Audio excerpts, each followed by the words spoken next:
ಓಂ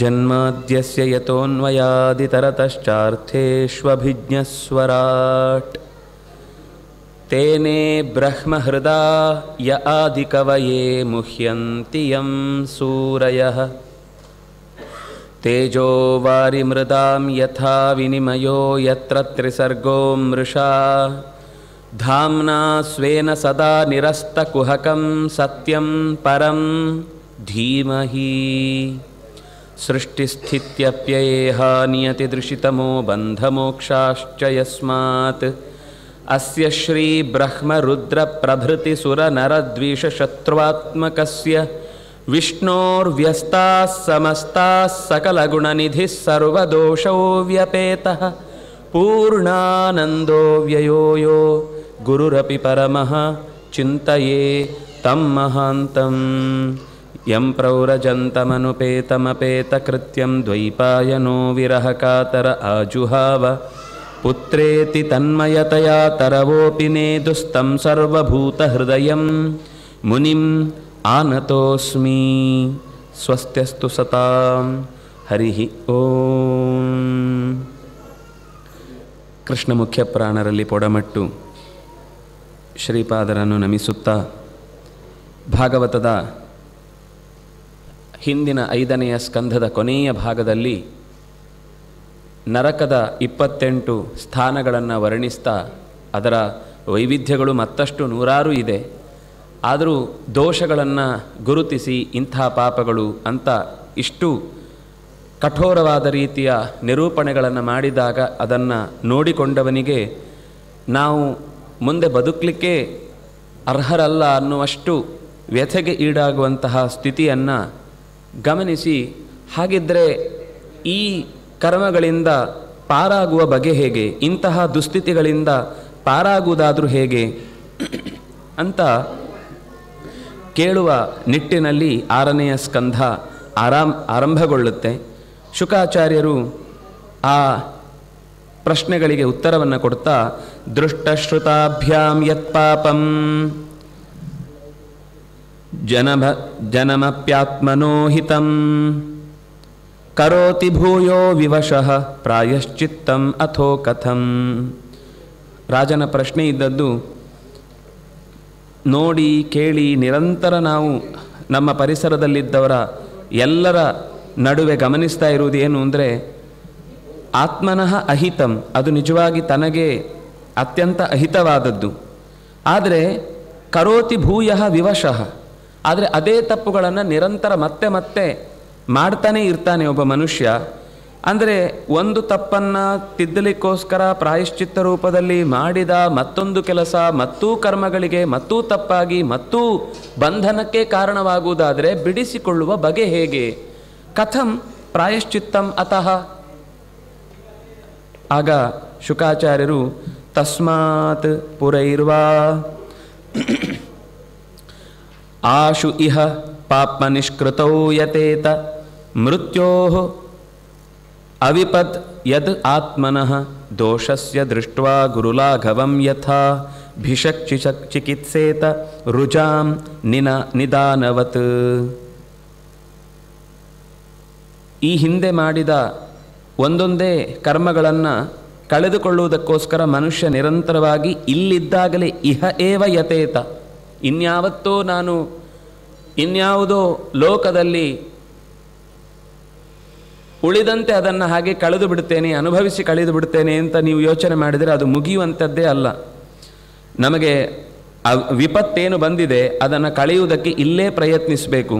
ಹೇಗೆ ಒಬ್ಬ ರೋಗವನ್ನು ಸರಿಯಾಗಿ ಅನಲೈಸ್ ಮಾಡಿದ ವೈದ್ಯ ಗುರುಲಾಘವಾಭ್ಯಾಂ ಎರಡನ್ನೂ ದೃಷ್ಟ ನೋಡಿ, ಭಿಷಕ್ ಒಬ್ಬ ವೈದ್ಯ ರುಜಾಂ ನಿದಾನವಿತ್, ಯಾವ ರೋಗಕ್ಕೆ ಎಷ್ಟು ಮದ್ದು ಕೊಡಬೇಕು, ಒಂದೇ ಮದ್ದು ಕೊಡ್ತಾ ಇರ್ಬೋದು, ಒಬ್ಬನಿಗೆ 2 ಚಮಚ ತಗೊಳ್ಳಿ ಅಂತಾನೆ, ಒಬ್ಬನಿಗೆ ನೀವು 1 ತಗೊಂಡ್ರೆ ಸಾಕು ಅಂತಾನೆ.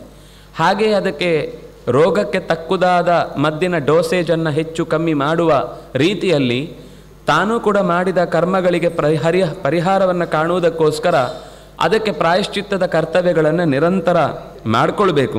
ಆದರೆ ಒಂದು ಮಾತು ಹೇಳುತ್ತಾನೆ, ಮಾಡಿಕೊಳ್ಬೇಕು ಅನ್ನೋದು ಸರಿ. ಆದರೆ ಆ ಕರ್ಮಗಳು ಮತ್ತಷ್ಟು ಬಂಧನಕ್ಕೆ ಕಾರಣವಾಗುವುದಕ್ಕೆ ಉತ್ತರ ಸಿಗಲಿಲ್ವಲ್ಲ. ಅಂದರೆ ಕರ್ಮಣ ಕರ್ಮ ನಿರ್ಹಾರೋ ನೇಹಾತ್ಯಂತಿಕ ಇಷ್ಯತೆ ಅವಿದ್ವದ್ ಅಧಿಕಾರಿತ್ವಾತ್ ಪ್ರಾಯಶ್ಚಿತ್ತ ವಿಮರ್ಶನಂ. ಕರ್ಮಣ ಕರ್ಮ ನಿರ್ಹಾರ, ಕೆಸರಿನ ನೀರಿನಿಂದ ಕೆಸರಿನ ಕೊಳೆಯನ್ನು ತೊಳೆದುಕೊಳ್ಳುವುದಕ್ಕೋಸ್ಕರ ಪ್ರಯತ್ನಿಸಿದರೆ ಅದು ಹೇಗಾಗುತ್ತೆ? ಹಾಗಾಗುತ್ತೆ. ಕರ್ಮದಿಂದಲೇ ಕರ್ಮವನ್ನು ತೊಡೆದು ಹಾಕ್ತೇನೆ ಅಂತ ಬಯಸುವಂಥದ್ದು. ಯಾಕೆಂದರೆ ಒಂದು ಕರ್ಮ, ಅದನ್ನು ಪರಿಹರಿಸಲಿಕ್ಕೆ ಮತ್ತೊಂದು ಕರ್ಮ, ಆ ಕರ್ಮ ನೆಟ್ಟಗಾಗಲಿಲ್ಲ, ಸಾಂಗವಾಗಲಿಲ್ಲ, ಗೊತ್ತಿಲ್ಲದೆ ಜಾರಿ ಹೋಯಿತು, ಕಾಲ ವ್ಯತ್ಯಾಸ ಆಯಿತು, ವಸ್ತುಗಳು ವ್ಯತ್ಯಾಸವಾದವು, ವ್ಯಕ್ತಿ ಹೇಳುವ ಮಾತುಗಳು ದೋಷಪೂರಿತವಾದವು, ಸಮಿಧೆಗಳು ಅಥವಾ ಇನ್ನೇನು ಅದಕ್ಕೆ ಬಳಸುವ ವಸ್ತುಗಳಿತ್ತು ಅದು ಕಲಬೆರಕೆಯಾಗಿತ್ತು ಅನ್ನುವ ಈ ಥರದ ನೂರಾರು ಸಮಸ್ಯೆಗಳ ನಡುವೆ ಒಂದು ಕರ್ಮವನ್ನು ಪರಿಹರಿಸುವುದಕ್ಕೋಸ್ಕರ ಮಾಡಿದ ಮತ್ತೊಂದು ಪ್ರಾಯಶ್ಚಿತ್ತದ ಕರ್ಮವೇ ಮತ್ತೆ ನೂರಾರು ಕರ್ಮಗಳಿಗೆ ಕಾರಣವಾಗುವುದರಿಂದ ಕರ್ಮಗಳು ಮತ್ತಷ್ಟು ಹೊಸ ಹೊಸ ಕರ್ಮಗಳನ್ನು ಹುಟ್ಟು ಹಾಕುತ್ತೆ ಅಂತಂದರೆ ತಿದ್ದಿಕೊಳ್ಳುವ ಬಗೆ ಹೇಗೆ? ಯಾಕೆಂದರೆ ಒಂದು ಮಾತು ಇದೆ, ಪ್ರತಿಯೊಬ್ಬ ಮನುಷ್ಯನು ಕೂಡ ಒಂದು ಜನ್ಮದಲ್ಲಿ ದಶಾವರಾಣಾಂ ದೇಹಾನಾಂ ಕಾರಣಾನಿ ಕರೋತ್ಯಯಂ ಅಂತ. ಒಂದು ಜನ್ಮದಲ್ಲಿ ಮಾಡಿದ ಕರ್ಮಗಳ ರಾಶಿ 10 ಜನ್ಮಕ್ಕೆ ಅನುಭವಿಸುವಷ್ಟಕ್ಕಿದೆ ಅಂತ.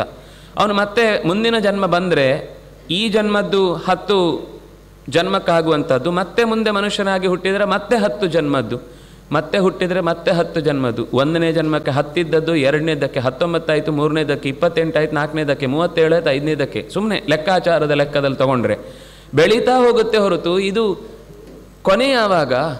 ಬಿಡಿಸಿಕೊಳ್ಳುವುದು ಯಾವಾಗ? ಈ ಸಮಸ್ಯೆಗಳಿಂದ ಪಾರಾಗುವುದು ಯಾವಾಗ?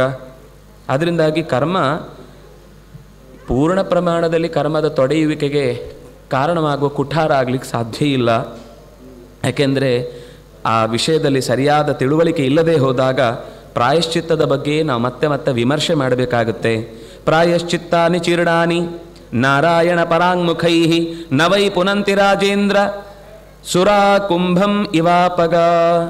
ಈ ಕರ್ಮವನ್ನು ಮಾಡಿದರೆ ಅಕಸ್ಮಾತ್ ಅವನು ಮತ್ತೆ ಮತ್ತೆ ಕರ್ಮವನ್ನು ಮಾಡ್ತಾನೆ ಇದ್ದರೆ ಗಂಗೆಯ ನೀರನ್ನು ಮದ್ಯವನ್ನು ಹಾಕುವ ಪಾತ್ರೆಯಲ್ಲಿ ತಂದು ಕೊಟ್ಟ ಹಾಗಿರುತ್ತೆ. ನೀವು ಅದನ್ನು ನೋಡುವವರಿಗೆ ಅದು ಮದ್ಯದ ಪಾತ್ರೆ ಅಂತ ಅನ್ನಿಸುತ್ತೆ ಒಂದು, ಮತ್ತು ಮದ್ಯದ ಪಾತ್ರೆಯನ್ನು ಒಮ್ಮೆ ಅದಕ್ಕಾಗಿ ಉಪಯೋಗಿಸಿದ ಮೇಲೆ ಮತ್ತೆ ನೀವು ಅದನ್ನು ಬೇರೆ ಏನು ಉಪಯೋಗಿಸೋದು ಅದು, ಅಥವಾ ಗಂಗೆಗೆ ಒಂದು ಹನಿ ಮದ್ಯ ಸೇರಿಕೊಂಡರೂ ಕೂಡ ಆ ಗಂಗೆಯ ಪಾವಿತ್ರ್ಯವನ್ನು ನಾವು ಎಷ್ಟೆಲ್ಲ ಗೌರವಿಸುವವರಾದರೂ ಕೂಡ ಆ ಹೊತ್ತಿಗೆ ಆ ಸಂಪರ್ಕ ಅನ್ನೋದು ನಾಶ ಆಗುತ್ತೆ. ಹಾಗಾಗಿ ಒಂದು ಕರ್ಮವನ್ನು ನಾವು ಮತ್ತೆ ಅದನ್ನು ಪರಿಹರಿಸಿಕೊಳ್ಳಿಕ್ಕೋಸ್ಕರ ಮತ್ತೆ ಮಾಡಿದ ಕರ್ಮದಲ್ಲಿ ನಾರಾಯಣ ಪರಾಂಗುಖರಾದಂತಹ ಸ್ಥಿತಿಯಲ್ಲಿ ಇದ್ದು ನಾವು ಆ ಕರ್ತವ್ಯವನ್ನು ನಿರ್ವಹಿಸಿದರೆ ಮದ್ಯದೊಂದಿಗೆ ಬೆರೆತಂತಹ ಗಂಗೆಯಂತೆ ಅದು ಅಶುದ್ಧಿಯೇ ಆಗಿ ಮತ್ತಷ್ಟು ಅನಾಹುತಕ್ಕೆ ಕಾರಣ ಆಗುತ್ತೆ. ಹಾಗಾದರೆ ಒಂದೇ ದಾರಿ ಏನು ಅಂದರೆ ಪ್ರಾಯಶ್ಚಿತ್ತ ಮಾಡುವುದು, ಪ್ರಾಯ ಚಿತ್ತ ಶೋಧನಂ. ಮತ್ತೆ ಮತ್ತೆ ಮನಸ್ಸಿಗೆ ನೀನು ಮಾಡ್ತಾ ಇರೋದು ತಪ್ಪು, ಇದು ಹೀಗಲ್ಲ, ಇದು ಹೀಗಾಗಬೇಕಿತ್ತು. 2 ಬಾರಿ ಅದೇ ತಪ್ಪು ಮತ್ತೆ ನಡೀಬಹುದು, 3 ಬಾರಿ ಜಾರಬಹುದು. ಮತ್ತೆ ಮತ್ತೆ ಅದನ್ನೇ ಎಚ್ಚರಿಸಿ ತನ್ನನ್ನೇ ತಾನು ತಿದ್ದಿಕೊಳ್ಳುವ ಪ್ರಯತ್ನದಲ್ಲಿ ಮೆಂಟರ್ ಯಾವಾಗಲೂ ನಮ್ಮ ಬೆನ್ನ ಹಿಂದೆ ಬಂದು ಕಿವಿಯಲ್ಲಿ ಊದ್ತಾ ಇರ್ತಾನ. ನಮಗೆ ನಾವೇ ಎಷ್ಟೋ ಸರ್ತಿ ಅವರು ಹೇಳಿದ ಮಾತನ್ನು ನೆನಪಿಸಿಕೊಂಡು ತಿದ್ದಿಕೊಂಡು ನಮ್ಮ ದಾರಿಯನ್ನು ನಾವು ಸ್ವಚ್ಛಗೊಳಿಸಿಕೊಳ್ಳಬೇಕಾದುದು ಅಗತ್ಯ. ಅಂತಹ ಪ್ರಾಯಶ್ಚಿತ್ತವನ್ನು ಮಾಡಿಕೊಳ್ಳುವಾಗ ನೋಡುಗನಾದ ಭಗವಂತ ನನ್ನ ಸುತ್ತ ಸದಾ ಇದ್ದು ನನ್ನನ್ನು ಗಮನಿಸ್ತಾ ಇದ್ದಾನೆ ಅನ್ನುವ ಎಚ್ಚರದಿಂದ ಆ ಕರ್ತವ್ಯವನ್ನು ಮಾಡಿದಾಗ ನಾರಾಯಣ ಪರಾಂಗುಖನಾದವನಿಗೆ ಎಷ್ಟು ಕರ್ತವ್ಯಗಳನ್ನು ನಿರ್ವಹಿಸಿದರೂ ಆ ಕರ್ತವ್ಯಗಳು ಮತ್ತಷ್ಟು ಆತನನ್ನು ಬಂಧನಕ್ಕೆ ಒಡ್ಡುತ್ತೆ. ಅದನಿಗೆ ನವೈ ಪುನಂತಿ ರಾಜೇಂದ್ರ. ಇದು ಖಂಡಿತ ಅವನನ್ನು ಪೂರ್ಣ ಪ್ರಮಾಣದಲ್ಲಿ ಪರಿಶುದ್ಧಿಯಾಗಿಸುವುದಕ್ಕೆ ಸಾಧ್ಯವಾಗದಷ್ಟು ಆತ ಕರ್ಮದ ಬೆನ್ನ ಹಿಂದೆ ಬಿದ್ದರೆ, ಕರ್ಮ ಮಾಡಬಾರ್ದು ಅಂತ ಹೇಳಿಲ್ಲ, ನಾರಾಯಣನ ನೆನಪಿಲ್ಲದೆ ಮಾಡಿದರೆ ಮಾಡಿಯೂ ಅದರಿಂದ ಏನೋನು ವಿಶೇಷವಾದ ಪುಣ್ಯವನ್ನು ಗಳಿಸಬೇಕು ಅಂತ ಅಥವಾ ಪಾಪದ ತೊಡಕನ್ನು ಪರಿಹರಿಸಿಕೊಳ್ಳಬೇಕು ಅಂತ ಪ್ರಯತ್ನಿಸ್ತಾನೆ, ಅದು ವ್ಯರ್ಥವಾಗಿ ಬಿಡುತ್ತೆ. ಒಂದೋ ಪೋಸ್ಟ್ಪೋನ್ ಆಗುತ್ತೆ, ಒಂದೋ ಮತ್ತಷ್ಟು ಕರ್ಮಗಳಿಂದ ಗಂಟನ್ನು ತನ್ನ ಬೆನ್ನ ಹಿಂದೆಯೇ ಕಟ್ಟಿ ಕೂತು ಬಿಡುತ್ತೆ. ಅದು ಒಂದು ಸರ್ತಿ ಅಂಟಿಕೊಂಡು ಹೋಗ್ತಾ ಹೋಯಿತು ಅಂದರೆ ಮತ್ತೆ ಅದರಿಂದ ಹೊರಕ್ಕೆ ಬರಲಿಕ್ಕೆ ಸಾಧ್ಯ ಇಲ್ಲ. ಅಲ್ಲ, ಭಗವಂತ ನೋಡ್ತಾ ಇದ್ದಾನೆ ಮಾತ್ರ ಅಲ್ಲ, ಇನ್ನೂ ಭಗವಂತನ ಜೊತೆಗೆ ನೋಡುವವರು ಬಹಳ ಜನ ಇದ್ದಾರೆ ಅಂತ ತಿಳಿಸುವುದರ ಜೊತೆಗೆ ಒಂದು ಉಪಾಖ್ಯಾನವನ್ನು ಆರಂಭ ಮಾಡ್ತಾ, ಕನ್ಯಾಕುಬ್ಜ ಅಂತನ್ನುವಂತಹ ಪ್ರದೇಶದಲ್ಲಿ ಒಬ್ಬ ಅಜಾಮಿಳ ಇದ್ದ.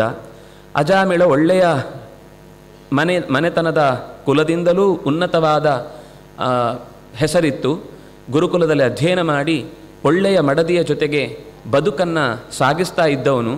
ಸಹಜವಾಗಿ ಒಂದು ಸಾಂಪ್ರದಾಯಿಕ ಕುಟುಂಬವಾಗಿ ಮನೆಯಲ್ಲಿ ಎಲ್ಲರ ಜೊತೆಗೆ ಬೆರೆತು ಮಾತನಾಡುವಂತಹ ಸ್ಥಿತಿಯಲ್ಲಿ ಇದ್ದಾಗಲೂ ಅವನ ಮನಸ್ಸಿನಲ್ಲಿ ಎಲ್ಲೋ ಇದ್ದ ಒಂದು ಅಳುಕು ಇನ್ನೆಲ್ಲೋ ಅದು ಹೊರಕ್ಕೆ ವ್ಯಕ್ತವಾಯಿತು.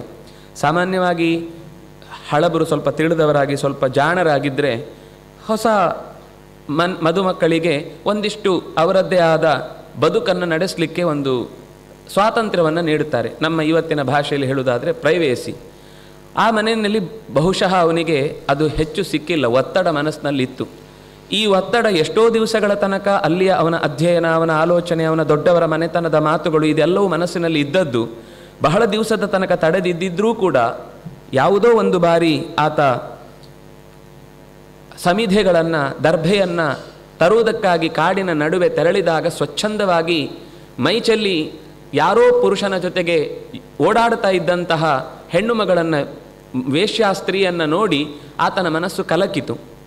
ಹೇಗೋ ಪ್ರಸಂಗವಶಾತ್ ಭೇಟಿಯಾದಾಗ ಅವನಿಗೆ ಈ ಸ್ವಚ್ಛಂದತೆ ಅನ್ನುವುದು ತನಗೆ ಇಲ್ಲೆಲ್ಲೂ ಸಿಗಲಿಕ್ಕೆ ಸಾಧ್ಯ ಇಲ್ಲ ಅಂತ ಯೋಚಿಸಿ ತಂದೆ, ತಾಯಿ, ಹೆಂಡತಿ, ಮಕ್ಕಳು, ಕುಟುಂಬ, ಊರು ಎಲ್ಲವನ್ನೂ ತೊರೆದು ಆಕೆಯ ಜೊತೆಗೆ ಬದುಕಲಿಕ್ಕೆ ಶುರು ಮಾಡಿದ. ಸಂಪತ್ತೆಲ್ಲ ಕರೆಗೆ ಹೋದ ಬಳಿಕ ಆಕೆಯನ್ನು ಸಂತೋಷಪಡಿಸುವುದಕ್ಕೋಸ್ಕರ ದರೋಡೆ ಮಾಡಿದ, ಕಳ್ಳತನ, ಸುಳ್ಳತನ, ಬೇಡವಾದ ಎಲ್ಲ ಮದ್ಯ ಮಾಂಸಗಳಿಂದ ಪೂರ್ತಿ ಬದುಕನ್ನೇ ಜರ್ಜರಿತವಾಗಿಸಿಕೊಂಡ. 10 ಮಕ್ಕಳು ಆಕೆಯಲ್ಲಿ ಹುಟ್ಟಿದವು. 88 ವಯಸ್ಸಾಗುವಾಗ, ಸುಮಾರು 20-26 ವಯಸ್ಸಿಗೆ ಅವನು ಬಿಟ್ಟು ಹೋದವನು. ಸುಮಾರು 60 ವರ್ಷಗಳ ಕಾಲ ಆ ಹೆಣ್ಣಿನ ಜೊತೆಗೆ ಕಾಲವನ್ನು ಕಳೆದವನಿಗೆ ಯಾವತ್ತೋ ಒಂದು ದಿವಸ ಮನಸ್ಸಿನಲ್ಲಿ ನನ್ನ ಕಾಲ ಮುಗೀತಾ ಬಂತು ಅಂತ ಅನ್ನಿಸಿ ಯೋಚನೆಗೆ ಬಿದ್ದ. ಹಾಗೆ ಜೊಂಪು ಹತ್ತಿದೆ. ಜೊಂಪಿನಲ್ಲೂ ಅವನಿಗೊಂದು ದೃಶ್ಯ ಕಂಡಿದೆ. ಇಬ್ಬರು ಕರಿಕರಿಯಾದ ಶರೀರವುಳ್ಳವರು ತನ್ನ ಒಳಗೆ ಸೇರಿದ್ದ ಜೀವವನ್ನು ಹಿಡಿದು ಹೊರಕ್ಕೆ ಎಳೆಯುವ ಹಾಗೆ ಆತನಿಗೆ ಅನುಭವ ಆಯಿತು. ಗಾಬರಿಯಿಂದ ಅಲ್ಲೇ ಅಷ್ಟು ಹೊತ್ತು ಓಡಾಡ್ತಾ ಇದ್ದ, ಇನ್ನೂ ಅದು ಮನೆಯಿಂದ ಹೊರಕ್ಕೆ ಹೋಗುವ ಮಗು ಅಲ್ಲ, ಅಲ್ಲೇ ಆಟಾಡ್ತಾ ಇದ್ದ ಮಗು. ಆ ಮಗುವಿನ ಯಾರು ಕಾಣಲಿಲ್ಲ, ನೆನಪಾಗಿದ್ದು ಆ ಮಗು. ನಾರಾಯಣ ಅಂತ ಆ ಮಗುವನ್ನು ಕರೆದ. ದೈವವಶಾತ್ ಅವನ ಪೂರ್ವದ ಜನ್ಮದ ಅಥವಾ ಆ ಹಿಂದಿನ ಅಧ್ಯಯನದ ಸಂಸ್ಕಾರದ ಬಲದಿಂದ ಭಗವಂತನ ನೆನಪು ಆಯಿತು. ನಾರಾಯಣ ಅಂತ ಕರೆದದ್ದು ಆ ಮಗುವನ್ನಾದರೂ ನೆನಪು ಮನಸ್ಸಿನಲ್ಲಿ ಭಗವಂತನಲ್ಲಿ ಲೀನ ಆಯಿತು. ಅತ್ಯಂತ ಗಾಢವಾಗಿ ಭಕ್ತಿಯಿಂದ ನಾರಾಯಣ, ನಿನ್ನನ್ನು ಹೊರತು ನನ್ನನ್ನು ಪೊರೆಯುವವರು ಯಾರಿದ್ದಾರೆ ಅಂತ ಪ್ರಾರ್ಥಿಸಿದ ತಕ್ಷಣವೇ ಎಳೆದಾಡ್ತಾ ಇದ್ದವರನ್ನು ತಡಿಲಿಕ್ಕೆ ಮತ್ತೆ ಬೆಳಕಿನ ಪುಂಜಗಳೆನ್ನುವಂತೆ ಮತ್ತೆ 4 ಜನ ಭಗವಂತನಂತೆ ಶಂಖಚಕ್ರ ಗದಾ ಪದ್ಮಧಾರಿಗಳಾಗಿ ಅತ್ಯಂತ ಚಂದದ ರೂಪದಿಂದ ಕೂಡಿದವರು ಇವರನ್ನು ತಡೆದು ನಿಲ್ಲಿಸಿದರು. ನಿಲ್ಲಿಸಿ, ನಿಮಗೆ ಇವರನ್ನು ಕರ್ಕೊಂಡು ಹೋಗುವ ಅರ್ಹತೆ ಇಲ್ಲ, ಅಧಿಕಾರ ಇಲ್ಲ, ಇವರನ್ನು ಬಿಡಿ ಅಂತ. ಯಾಕೆಂದರೆ ಇವನು ನಾರಾಯಣನ ಸ್ಮರಣೆ ಮಾಡಿದ್ದಾನೆ. ಇವನು ಮಾಡಿರ್ಬೋದು, ಇವನು ಗೋಘ್ನನಾಗಿರ್ಬೋದು, ಸುರಾಪಾನ ಮಾಡಿರ್ಬೋದು, ಇನ್ನೇನೇನೋ ಅನರ್ಥಗಳನ್ನು ಮಾಡಿರ್ಬೋದು. ಆದರೂ ಅವನ ಮನಸ್ಸಿನಲ್ಲಿ ಭಗವಂತನನ್ನು ಹೊರತಾದ ಮತ್ತಾರೂ ಕೂಡ ನನ್ನನ್ನು ರಕ್ಷಿಸುವವರಿಲ್ಲ ಅನ್ನುವ ಅನನ್ಯವಾದ ಭಕ್ತಿಯಿಂದ ಭಗವಂತನನ್ನು ಪ್ರಾರ್ಥಿಸಿದ್ದಾನೆ. ಅದರಿಂದಾಗಿ ನೀವು ಇವನನ್ನು ಮುಟ್ಟುವ ಹಾಗಿಲ್ಲ. ಅವರಿಬ್ಬರಲ್ಲಿ ಮಾತುಕತೆಗಳು ನಡೀತಾವೆ. ಅದು ಹೇಗೆ ನೀವು ಇವರನ್ನು ಬಿಟ್ಟುಕೊಡ್ತೀರಿ? ಬೇಕಾದರೆ ಯಮಧರ್ಮನನ್ನೇ ನೀನು ಕೇಳು ಅಂತ ಹೇಳಿ ಕಳುಹಿಸಿದರೆ ದೂತರು ಬಂದು ಜಗಳ ಆಡ್ತಾರೆ. ಏನಪ್ಪ ನಿಮ್ಮ ವ್ಯವಸ್ಥೆಗಳೇ ಅರ್ಥ ಆಗಲಿಲ್ಲ. ಕಿಂತು ಶಾಸ್ತ್ರ ಬಹುತ್ವೇ ಸ್ಯಾತ್ ಬಹೂನಾಂ ಇಹ ಕರ್ಮಿಣಾಂ ಶಾಸ್ತ್ರತ್ವಂ ಉಪಚಾರೋಹಿ ಯಥಾ ಮಂಡಲವರ್ತಿನಾಂ. ಸುಮ್ಮನೆ ಈ ಕೆಲವೊಮ್ಮೆ ಮಂಡಲದ ಅಧಿಕಾರಿಗಳು ಅಂತಿರ್ತಾರೆ, ಎಲ್ಲ ರಾಜ ಹೇಳಿದಾಗೆ ನಡೀತಾ ಇರುತ್ತೆ. ಆದರೆ ಸುಮ್ಮನೆ ಅವರಿಗೆ ಮಧ್ಯದಲ್ಲಿ ಬೇರೆಯವರಿಗೆ ಹೇಳಿದ ಹಾಗಿರುತ್ತೆ. ನಮ್ಮ ಪರಿಸ್ಥಿತಿ ಈ ಇಡೀ ಮೃತ್ಯುವಿನ ವ್ಯವಸ್ಥೆಯಲ್ಲಿ ನೀನು ತಾನೇ ಎಲ್ಲವನ್ನು ಅಧಿಕಾರವಾಗಿ ನೋಡಿಕೊಳ್ಳುವುದು. ಯಾರನ್ನು ಕರ್ಕೊಂಡು ಬರಬೇಕು, ಹೇಗೆ ಕರ್ಕೊಂಡು ಬರಬೇಕು, ಏನು ಮಾಡಬೇಕು ಅಂತ. ನಾವು ಹೋದರೆ ನಮ್ಮಕ್ಕಿಂತ ಯಾರೋ ಹಿರಿಯರಂತೆ, ನಮ್ಮಕ್ಕಿಂತ ಯಾರೋ ದೊಡ್ಡವರಂತೆ ಅವರು ಬಂದು, ಶಾಸ್ತ್ರಗಳು ಬಹುಜನ ಆದರೆ ಜಗತ್ತಿನ ವ್ಯವಸ್ಥೆಯನ್ನು ನಡೆಸಲಿಕ್ಕೆ ಸಾಧ್ಯ ಆಗುವುದಿಲ್ಲ. ಎಲ್ಲರೂ ಬಂದು ಅವರವರ ತಲೆ ಪಾರ್ಪತ್ಯಗೆ ಮಾಡಿಕೊಂಡು ಕೂತರೆ ನಾವು ನಮ್ಮ ಅಧಿಕಾರವನ್ನು ಸರಿಯಾಗಿ ಚಲಾಯಿಸುವುದು ಎಲ್ಲಿ ಅಂತ ಅವರು ಯಮನ ಹತ್ರ ಪ್ರಶ್ನೆಗಳನ್ನು ಕೇಳ್ತಾರೆ. ಹೀಗೆ ಬಂದಿದ್ದರು, ನಮ್ಮನ್ನು ತಡೆದು ಕಳಿಸಿಬಿಟ್ರು ಅಂತ. ಆಗ ಈ ಮಾತಿನ ಮಧ್ಯದಲ್ಲಿ ಒಂದು ಎಲ್ಲವನ್ನು ನೋಡುವಂತಹ ಅನೇಕ ಜನರಿರ್ತಾರೆ. ಇವನು ಏನೇನು ತಪ್ಪು ಮಾಡಿದ್ದಾನೆ, ಅವನು ತಪ್ಪು ಮಾಡಿರುವುದನ್ನು ನಾವು ಮಾತ್ರ ಹೇಳುವುದಲ್ಲ, ಇಡೀ ಜಗತ್ತು ಹೇಳುತ್ತೆ. ಅವನನ್ನು ನೋಡಿದ ಶಕ್ತಿಗಳು ಸೂರ್ಯ, ಅಗ್ನಿ, ಖಂ, ಮರುತ್, ಗಾವಹ, ಸೋಮಃ, ಸಂಧ್ಯಾ, ಆಮೇಲೆ ದಿಶಃ, ಅಹನಿ, ಕಾಲಹ, ಸ್ವಯಂ ನೀನು ಕೂಡ ಅದನ್ನು ನೋಡಿದ್ದಿ. ಇಷ್ಟಿದ್ರೂ ಕೂಡ ಧರ್ಮಸ್ಯ ಸಾಕ್ಷಿಗಳಾಗಿ ನಾವೆಲ್ಲರೂ ಇದ್ದರೂ ಕೂಡ ಅವನು ಅಧರ್ಮ ಮಾಡಿದ್ದಾನೆ ಅಂತ ಹೇಳಲಿಕ್ಕೆ, ಧರ್ಮವನ್ನು ಮಾಡಿಲ್ಲ ಅಂತ ಉಸಿರ್ಲಿಕ್ಕೆ ಇದ್ದರೂ ಕೂಡ ಅವ್ರು ಬಂದು ತಡೆದು ನಮ್ಮನ್ನು ಮುಂದುವರಿಲಿಕ್ಕೆ ಬಿಡಲಿಲ್ಲ. ನಾವು ಏನು ಮಾಡಬೇಕೀಗ ಅಂತ ಹೀಗೆ ಅವರು ವ್ಯಥೆಯನ್ನು ತೋಡುತ್ತಾರೆ. ಆಗ ಭಗವಂತನ ಉತ್ಕರ್ಷವನ್ನು ಮಾತಾಡ್ತಾ ಅವನು ಹೇಳ್ತಾನೆ, ಪರೋ ಮದನ್ಯೋ ಜಗತಸ್ತಶ್ಚ ಓತಂ ಪ್ರೋತಂ ಪಟವದ್ಯತ್ರ ವಿಶ್ವಂ ಅಹಂ ಮಹೇಂದ್ರೋ ನಿರತಿಃ ಪ್ರಚೇತಾಃ ಸೋಮಾಗ್ನಿರೀಶೋ ಪವನೋರ್ಕ ವಿರಿಂಚಃ ಯಸ್ಯೇ ಹಿತಂ ನ ವಿದುಸ್ ಸೃಷ್ಟಮಾಯಾಃ ಸ್ಪೃಷ್ಟಮಾಯಾಃ ಸತ್ವಪ್ರಧಾನ ಅಪಿ ಕಿಂ ತತೋನ್ಯೇ ಮತ್ ಅನ್ಯಃ ಜಗತಃ ತಸ್ಥುಷಶ್ಚ ಪರಃ. ನನಗಿಂತ ಬೇರೆಯಾದ ಎತ್ತರದಲ್ಲಿರುವ ಎಲ್ಲ ಶಕ್ತಿಗಳನ್ನು ಮೀರಿದ ಒಬ್ಬ ಚಲಿಸುವ ಚಲಿಸದ ಎಲ್ಲ ವಸ್ತುಗಳನ್ನು ನಿಯಂತ್ರಿಸುವ ಒಬ್ಬ ಶಕ್ತಿ ಇದ್ದಾನೆ. ಅವನೇ ಓತಪ್ರೋತವಾಗಿ ಸೂತ್ರೇ ಮಣಿಗಣ ಇವ ಅನ್ನುವಂತೆ ಹೆಣೆದುಕೊಂಡಿದ್ದಾನೆ. ಹೇಗೆ ಬಟ್ಟೆಗಳಲ್ಲಿ ತಂತು ಅಡ್ಡಕ್ಕೂ ಉದ್ದಕ್ಕೂ ಚೆನ್ನಾಗಿ ಒಂದರೊಳಗೆ ನಮಗದು ಎಲ್ಲೂ ಕೂಡ ಇದು ಇಲ್ಲಿಂದ ಸೇರಿಕೊಂಡಿದೆ ಅಂತ ವಿಷಯನೇ ಗೊತ್ತಾಗಲ್ಲ. ನಮಗೊಂದು ನೇರವಾಗಿ ಮುಚ್ಚಲಿಕ್ಕಾಗುವ ಹೊದಿಲಿಕ್ಕಾಗುವ ಬಟ್ಟೆ ಅಂತ ಮಾತ್ರ ಅನಿಸುತ್ತೆ ಹೊರತು ಅದರಲ್ಲಿ ಪ್ರತಿಯೊಂದು ಸಣ್ಣ ಸಣ್ಣ ಎಳೆಯಲ್ಲೂ ಇಡೀ ಬಟ್ಟೆಯ ವಿಶಿಷ್ಟವಾದ ಬಣ್ಣ, ಅದರ ಆಕೃತಿ, ಅದರ ದಪ್ಪ, ಅದು ಇನ್ನೆಲ್ಲವೂ ಕೂಡ ಸೇರಿಕೊಂಡಿದೆ ಅಂತ ಅನ್ನೋದು ಗೊತ್ತಾಗುವುದಿಲ್ಲ. ಆದರೆ ಹಾಗೆ ಈ ಇಡೀ ಜಗತ್ತನ್ನು ಪಟವತ್, ಜಗತ್ತಿನ ಎಲ್ಲವನ್ನು ಓತಪ್ರೋತವಾಗಿ ಸೇರಿಕೊಂಡ ಓಂಕಾರ ರೂಪ ವಿಶ್ವದ ಪ್ರತಿಯೊಂದರ ಆಳ ಅವನೇ ಆಗಿದ್ದಾನೆ. ಅವನು ವಿಶ್ವಶಬ್ದ ವಾಚ್ಯನೂ ಹೌದು. ಯಾಕೆಂದರೆ ಯದಧೀನ ಯಸ್ಯ ಸತ್ತ, ಯಾರ ಅಧೀನದಲ್ಲಿ ಯಾವುದರ ನಿಯಂತ್ರಣ ಇರುತ್ತೋ, ಯಾರ ಅಡಿಯಲ್ಲಿ ಇಡೀ ಜಗತ್ತಿನ ಎಲ್ಲ ಆಗುಹೋಗುಗಳು ನಡೆಯುತ್ತೋ ಅವನನ್ನು ಆ ಹೆಸರಿನಿಂದನೇ ಕರೀತಾರೆ. ಅವನನ್ನು ವಿಶ್ವ ಅಂತ ಕರೆಯುವುದು ಅದಕ್ಕೇನೆ. ಅಹಂ ನಾನಾಗಲಿ, ಮಹೇಂದ್ರ ಇಂದ್ರನಾಗಲಿ, ನಿರತಿ ಪ್ರಚೇತರು, ಸೋಮ ಅಗ್ನಿ ಈಶ ಅಂದರೆ ರುದ್ರದೇವ, ಪ್ರಾಣ ಅರ್ಕನಾದಂತಹ ಸೂರ್ಯ, ವಿರಿಂಚ ಸ್ವತಃ ಚತುರ್ಮುಖ, ಯಸ್ಯ ಈಹಿತುಂ ನ ವಿದುಹು, ಅವನ ನಿಜವಾದ ನಡೆ ಏನು, ಅವನನ್ನು ಮೀರ್ಲಿಕ್ಕೆ ನಮಗೆ ಯಾರಿಗೂ ಸಾಧ್ಯ ಇಲ್ಲ. ಅವನ ಯೋಚನೆ ಏನು ಇದು ಗೊತ್ತಾಗುವುದಿಲ್ಲ. ನೀನು ಕೇಳಿದ್ದೇನು, ಅವ್ರ ದೂತರು ಯಾರೋ ಬಂದವರು, ವಿಷ್ಣುವಿನ ದೂತರಾದವರು ಏನು ಮಾಡ್ತಾರೆ ಅಂತ, ಯಾಕೆ ಆ ನಿರ್ಧಾರ ಮಾಡ್ತಾರೆ ಅಂತ ಎಲ್ಲವನ್ನೂ ನಾವು ಅರಿತುಕೊಂಡು ಅವನ ಬಗ್ಗೆ ಇಲ್ಲಿಯ ತನಕ ಎಲ್ಲರೂ ನಮ್ಮ ನಡುವೆ ಪ್ರಶ್ನೆಗಳನ್ನು ಮಾಡಿಕೊಂಡು ತಿಕ್ಕಿ ತೀಡಿ ಹೊಳೆದ ಸಂಗತಿ ಅವನು ಬೆಳಕಿನ ಸ್ವರೂಪ, ನಮ್ಮನ್ನು ಮೀರಿದವನು ಅಂತ ಅಷ್ಟೇ ಹೊರತು ಅವನು ಏನು ಅಂತ ಪೂರ್ಣವಾಗಿ ಅರಿತುಕೊಳ್ಳುವುದು ನಮ್ಮಿಂದಲೂ ಸಾಧ್ಯವಾಗದೇ ಇರುವ ಸಂಗತಿ. ನಾವೆಲ್ಲ ಅವನ ಮಾಯೆಯಿಂದ ಸ್ಪೃಷ್ಟರಾದವರು, ಅವನ ಬಲೆಯಲ್ಲಿ ಸಿಲುಕಿಕೊಂಡವರು. ಸತ್ವದಿಂದ ಪ್ರಧಾನರಾಗಿದ್ದರೂ ಕೂಡ ಸತ್ವಪ್ರಧಾನಾ ಅಪಿ, ನಾವು ಅವನನ್ನು ನಾವ್ಯಾರೂ ಕೂಡ ಅವನನ್ನು ತಿಳಿಲಿಕ್ಕೆ ಆಗ್ತಾ ಇಲ್ಲ. ಕಿಂ ತತಃ ಅನ್ಯೇ, ಇನ್ನು ಉಳಿದ ನೀವೆಲ್ಲ ಸಾಮಾನ್ಯ ಇದರ ಬಗ್ಗೆ ಏನು ಚರ್ಚೆ ಮಾಡಿ ಅವ್ರು ಮಾಡಿದ್ದು ಸರಿ ಇವ್ರು ಮಾಡಿದ್ದು ತಪ್ಪು ಅಂತ ನಮಗೆ ಆ ಸ್ಥಾನವೇ ಇಲ್ಲ. ಅವನು ಮಾಡುವ ಯೋಚನೆಗಳು ಎಷ್ಟು ಎತ್ತರದ್ದು ಅಂತನ್ನುವ ಯೋಚನೆಯಾಗೆ ಹತ್ತಿರಕ್ಕೂ ಹೋಗಲಿಕ್ಕೆ ಸಾಧ್ಯವಿಲ್ಲದ ಎಳೆಯರು ಅನ್ನುವ ದೃಷ್ಟಿಯಿಂದ ನೀವು ಅದರ ಬಗ್ಗೆ ಮಾತಾಡಬೇಡಿ.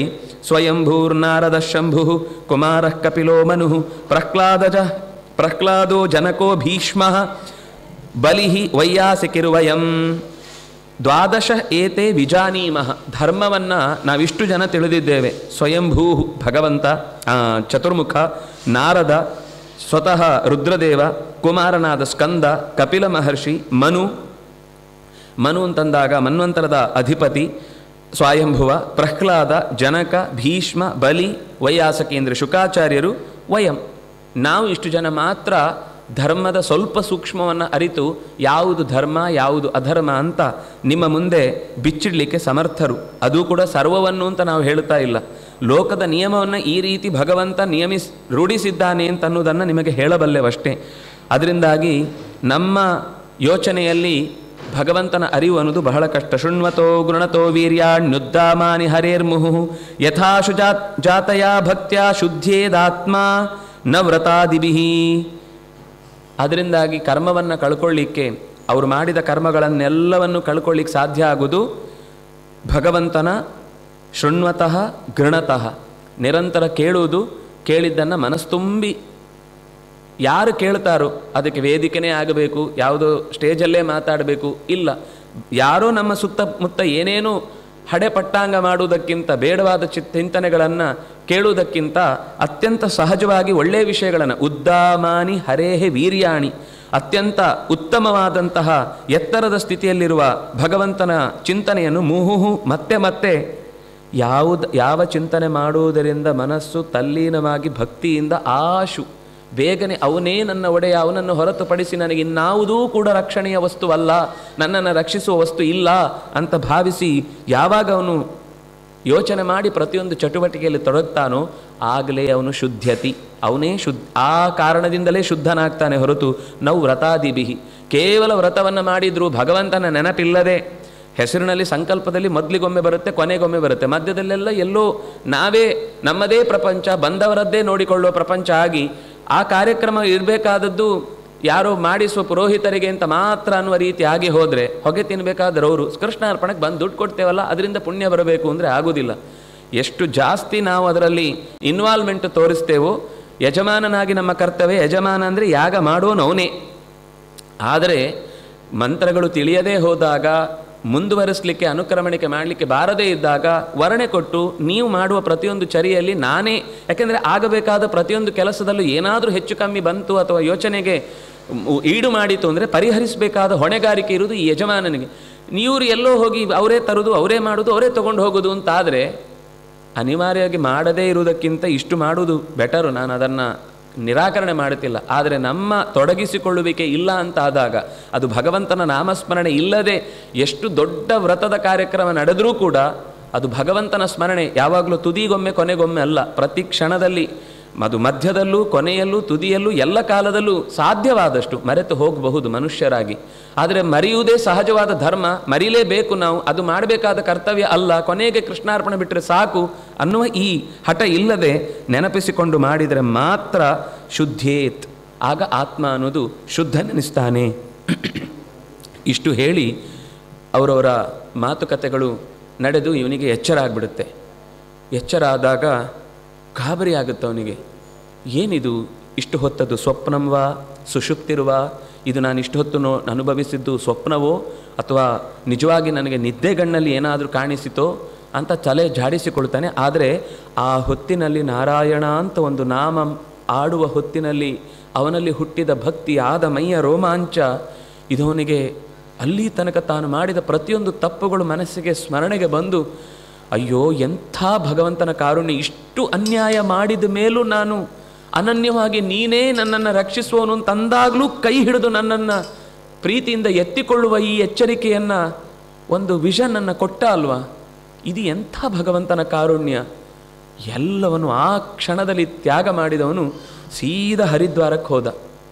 ಅಲ್ಲಿ ತ್ರಿವಿಕ್ರಮನ ದೇವಸ್ಥಾನದಲ್ಲಿ ಯೋಗಿಗಳನ್ನು ಜೊತೆಗಿರಿಸಿಕೊಂಡು ತಾನು ಯೋಗಾಭ್ಯಾಸದಲ್ಲಿ ತೊಡಗಿದ. ಸ್ವತಃ ತನ್ನ ಕಲಿತ ವಿಷಯಗಳನ್ನು 60 ವರ್ಷದ ಹಿಂದೆ ಏನೇನು ಕಲಿತದ್ದೆಲ್ಲ ಮರೆತಿದ್ನೋ ಅದನ್ನು ಮತ್ತೆ ನೆನಪಿಸಿಕೊಂಡು ಯೋಗದ ಸಾಧನೆಯ ಮಾಡುತ್ತಾ ಭಗವಂತನನ್ನು ಅನನ್ಯವಾಗಿ ಭಕ್ತಿ ಮಾಡ್ತಾ ನಿತ್ಯ ಗಂಗೆಯಲ್ಲಿ ಸ್ನಾನ, ಅಲ್ಲಿ ಬಂದ ದೊಡ್ಡವರ ಪಾದ ಸೇವೆ, ಅವರ ಪಾದದಲ್ಲಿ ಉರುಳಿ ಸೇವೆ ಮಾಡಿ ಅವರು ಹೇಳುವ ಸಂಗತಿಗಳನ್ನೆಲ್ಲ ಕೇಳಿಸಿಕೊಂಡು ಸಾಧ್ಯವಾಗುವಷ್ಟು ಅವರಿಗೆ ಅನುಕೂಲವನ್ನು ಒದಗಿಸಿಕೊಟ್ಟು ತನ್ನೊಳಗೆ ತಾನು ಧ್ಯಾನವನ್ನು ಮಾಡ್ತಾ 10 ವರ್ಷಗಳ ಕಾಲ ಅಜಾಮಿಳ ಕಾಲ ಆ ವ್ರತವನ್ನು ಮಾಡಿ, ಇನ್ನೂ ನನ್ನ ದೇಹದಿಂದ ಹೆಚ್ಚು ಸಾಧನೆ ಮಾಡಲಿಕ್ಕಾಗುವುದಿಲ್ಲ. ಹೋದದ್ದೇ ಅವನು 88ರ ವಯಸ್ಸಲ್ಲಿ, 98ರ ತನಕ ಹೀಗೆ 10 ವರ್ಷ ನಿರಂತರ ದೇಹವನ್ನು ದಂಡಿಸಿ ಆಮೇಲೆ ದೇಹವನ್ನು ತ್ಯಾಗ ಮಾಡುವುದಕ್ಕೋಸ್ಕರ ಸಿದ್ಧನಾದಾಗ ದೇವತೆಗಳ ವಿಷ್ಣುದೂತರ ವಿಮಾನ ಅಲ್ಲಿ ಬಂದು ಕಾಯ್ತಾ ಇದೆ. ಗಂಗೆಯಲ್ಲಿ ತನ್ನ ಶರೀರವನ್ನು ತ್ಯಾಗ ಮಾಡಿ ದೇವತೆಗಳು ಆ ನೀಡಿದ ಮತ್ತೊಂದು ಶರೀರದಲ್ಲಿ ಕೂತು ಅಲ್ಲಿಂದ ವಿಷ್ಣುವಿನ ಲೋಕದ ಕಡೆಗೆ ಸಾಗಿದ. ಅದರಿಂದಾಗಿ ಭಗವಂತನ ನಾಮಸ್ಮರಣೆಗೆ ಎಂಥ ಬಲ ಇದೆ ಅಂದರೆ ಅದು ಭಕ್ತಿಯನ್ನು ಹುಟ್ಟಿಸುವುದಕ್ಕೆ ಕಾರಣವಾಯಿತು. ಸುಮ್ಮನೆ ಅರ್ಥ ಇಲ್ಲದೆ ನಾರಾಯಣ ಅಂತ ಹೇಳಿದ ತಕ್ಷಣ ಎಲ್ಲ ಆಗುತ್ತೆ ಅಂದರೆ ನಾವು ಕನ್ಫೆಷನ್ ಪ್ರತಿ ವಾರ ಮಾಡೋದು, ಒಂದು ದಿವಸ ಹೋಗಿ ಮರೆಯಲ್ಲಿ ನಿಂತ್ಕೊಂಡು ಬೊಬ್ಬೆ ಹೊಡೆಯೋದು, ಆಮೇಲೆ ಮತ್ತೊಂದು ಸರ್ತಿ ಮಾಡಲಿಕ್ಕೆ ಪರ್ಮಿಷನ್ ತೊಗೊಂಡು ಬಂದ ಹಾಗೆ ಅಲ್ಲ ಅದು. ಪ್ರಾಯ ಚಿತ್ತಶೋಧನಂ ಅಂತ ಅದಕ್ಕೆ ಹೇಳಿದ್ದು. ಮತ್ತೆ ಮತ್ತೆ ನನ್ನ ಮನಸ್ಸಿಗೆ ನಾನು ಎಚ್ಚರಿಕೆ ಕೊಟ್ಟು ಈ ಮಾಡಿದ ತಪ್ಪುಗಳಿಗೆ ನಿನ್ನ ನಾಮಸ್ಮರಣೆಯಿಂದ ಪರಿಹಾರ ಆಗುತ್ತೆ ಅಂತ ನಂಬಿ ಅದಕ್ಕೆ ಒಳ್ಳೆಯ ಮಾತನ್ನು ಹೇಳ್ತಾರಲ್ಲಿ. ಕೃಷ್ಣಾಂಗ್ರಿ ಪದ್ಮ ಮಧುಲಿಟ್ ನ ಪುನಃ ವಿಸೃಷ್ಟ ಮಾಯಾ ಗುಣೇಶು ರಮತೆ ವ್ರಜನಾಹವೇಶು. ಕೃಷ್ಣನ ಪದಪದ್ಮಗಳ ದುಂಬಿಯಾಗಿ ಅಲ್ಲಿಯ ಜೇನನ್ನು ಹೀರುವ ಬಯಕೆ ಉಳ್ಳವನು ಈ ಸಾಂಸಾರಿಕವಾದಂತಹ ಏನೇನು ಸುಖಗಳು ಒದಗು ಬರುತ್ತೋ ಅಂಥ ಬಲೆಯಲ್ಲಿ ಸಿಲುಕದೆ ತಪ್ಪುಗಳಲ್ಲಿ ತಾನು ತೊಡಗಬಾರದು. ಕೆಲವೊಮ್ಮೆ ಪ್ರಾರಬ್ಧವಶಾತ್ ಅನಿಚ್ಛನ್ನಪಿ ವಾರ್ಷ್ಣೇಯ ಬಲಾದಿವ ನಿಯೋಜಿತ ಅಂತ ಅರ್ಜುನ ಪ್ರಾರ್ಥನೆ ಮಾಡುವ ಹಾಗೆ ಜಾರಿ ಬೀಳತ್ತೆ ಮನಸ್ಸು. ಯಾಕೆಂದರೆ ವಿದ್ವಾಂಸಮಪಿ ಕರ್ಷತಿ, ಎಂಥ ತಿಳುವಳಿಕಸ್ತನಾದರೂ ಅವನನ್ನು ಬೀಳಿಸುತ್ತೆ. ಆದರೂ ಮತ್ತೆ ಎದ್ದು ಮತ್ತೊಮ್ಮೆ ನನ್ನಿಂದ ಇಂತಹ ಜಾರುವಿಕೆ ಆಗಬಾರದು, ನೀನೇ ಕೈ ಹಿಡಿದು ನಡೆಸಬೇಕಾದವನು ಅಂತ ಅವಲತ್ತುಕೊಂಡು ಅವನಲ್ಲಿ ನಾವು ಶರಣಾದರೆ ಸಹಜವಾಗಿ ಅವನಿಗೆ ಆ ತಪ್ಪುಗಳಲ್ಲಿ ಮನಸ್ಸು ತನ್ನಿಂದ ತಾನೇ ಹಿಂದೇಟು ಹಾಕುತ್ತೆ. ಇದರಿಂದ ಅವನು ಉದ್ಧಾರನಾಗ್ತಾನೆ ಅಂತ ಬಹಳ ಸುಂದರವಾದ ಅನೇಕ ಮಾತುಗಳು ಅಲ್ಲಿ ಬರುತ್ತೆ. ಆ ನಂತರ 4ನೆಯ ಸ್ಕಂಧದ ಕೊನೆಯಲ್ಲಿ ಪ್ರಚೇತಸನ ಕಥೆಯನ್ನು ಹೇಳಿ, ಪ್ರಾಚೀನ ಬರಿಹಿಯ ಕಥೆಯನ್ನು ಹೇಳಿ ಅವನ ಮಕ್ಕಳು 10 ಜನ ಪ್ರಚೇತಸರು ಇದ್ದರು ಅಂತ ಹೇಳಿದರು. ಅವರು ತಪಸ್ಸಿಗೆ ಹೊರಟು ತಪಸ್ಸಿಗೆ ಹೋಗಿ ಮರಳಿ ಬರುವಾಗ 10,000 ವರ್ಷದ ಬಳಿಕ ಇಡೀ ತಾವು ಅಧಿಕಾರ ನಡೆಸಿ ಚಲಾಯಿಸಬೇಕಾದಂಥ ಜಾಗ ಭೂಮಿ ಪೂರ್ತಿ ಕಾಡುಗಳಿಂದ ಪೂರ್ತಿ ವ್ಯಾಪ್ತವಾಗಿತ್ತು. ಅಂತಹ ಸ್ಥಿತಿಯಲ್ಲಿ ಅವರಿಗೆ ಕೋಪ ಬಂತು. ಏನಿದು, ಈ ರೀತಿ ನಾವು ಆಳಬೇಕಾದ ಜಾಗ ಕಾಡಿನಿಂದ ಆವರಿಸಿಕೊಂಡು ಬಿಟ್ಟಿದೆ ಅಂತ ಸಿಟ್ಟಿನಿಂದ ಅದನ್ನು ಸುಡುವುದಕ್ಕೆ ಪ್ರಯತ್ನಿಸ್ತಾರೆ. ಆಗ ಅಲ್ಲಿ ಚಂದ್ರ ಬಂದು ಅವರನ್ನು ತಡೀತಾನೆ. ಮಾದ್ರುಮೇಭ್ಯೋ ಮಹಾಭಾಗಾ ದೀನೇಭ್ಯೋ ದೊಗ್ಧುಮರ್ಹತ ವಿವರ್ಧೈಷವೋ ಯೂಯಂ ಪ್ರಜಾನಾಂ ಪತಯ ಸ್ಮೃತಾ. ನೀವೇ ದೊಡ್ಡವರಾಗಿ ಈ ರೀತಿ ದೀನವಾದ, ಯಾರಿಗೂ ಒಂದಿನಿತೂ ಕೇಡೆಣಿಸದಂತಹ ಈ ಮರಗಳನ್ನು ಸುಡುವುದಕ್ಕಾದರೂ ನಿಮಗೆ ಹೇಗೆ ಮನಸ್ಸು ಬಂತು? ದ್ರೋಹ ಬರಗಿತಾ ಇದ್ದೀರಿ ನೀವು. ಜೀವನ ಅಂತ ಅನ್ನೋದು ಪ್ರತಿಯೊಂದು ಜೀವಿಗೂ ಬದುಕಲಿಕ್ಕೆ ಅರ್ಹತೆ ಇದೆ. ಯಾವ ಜೀವಿಯನ್ನು ನಿರ್ಮೂಲನೆ ಮಾಡುತ್ತೇನೆ ಅಂತ ಹೇಳಲಿಕ್ಕೆ ಯಾರಿಗೂ ಅಧಿಕಾರ ಇಲ್ಲ.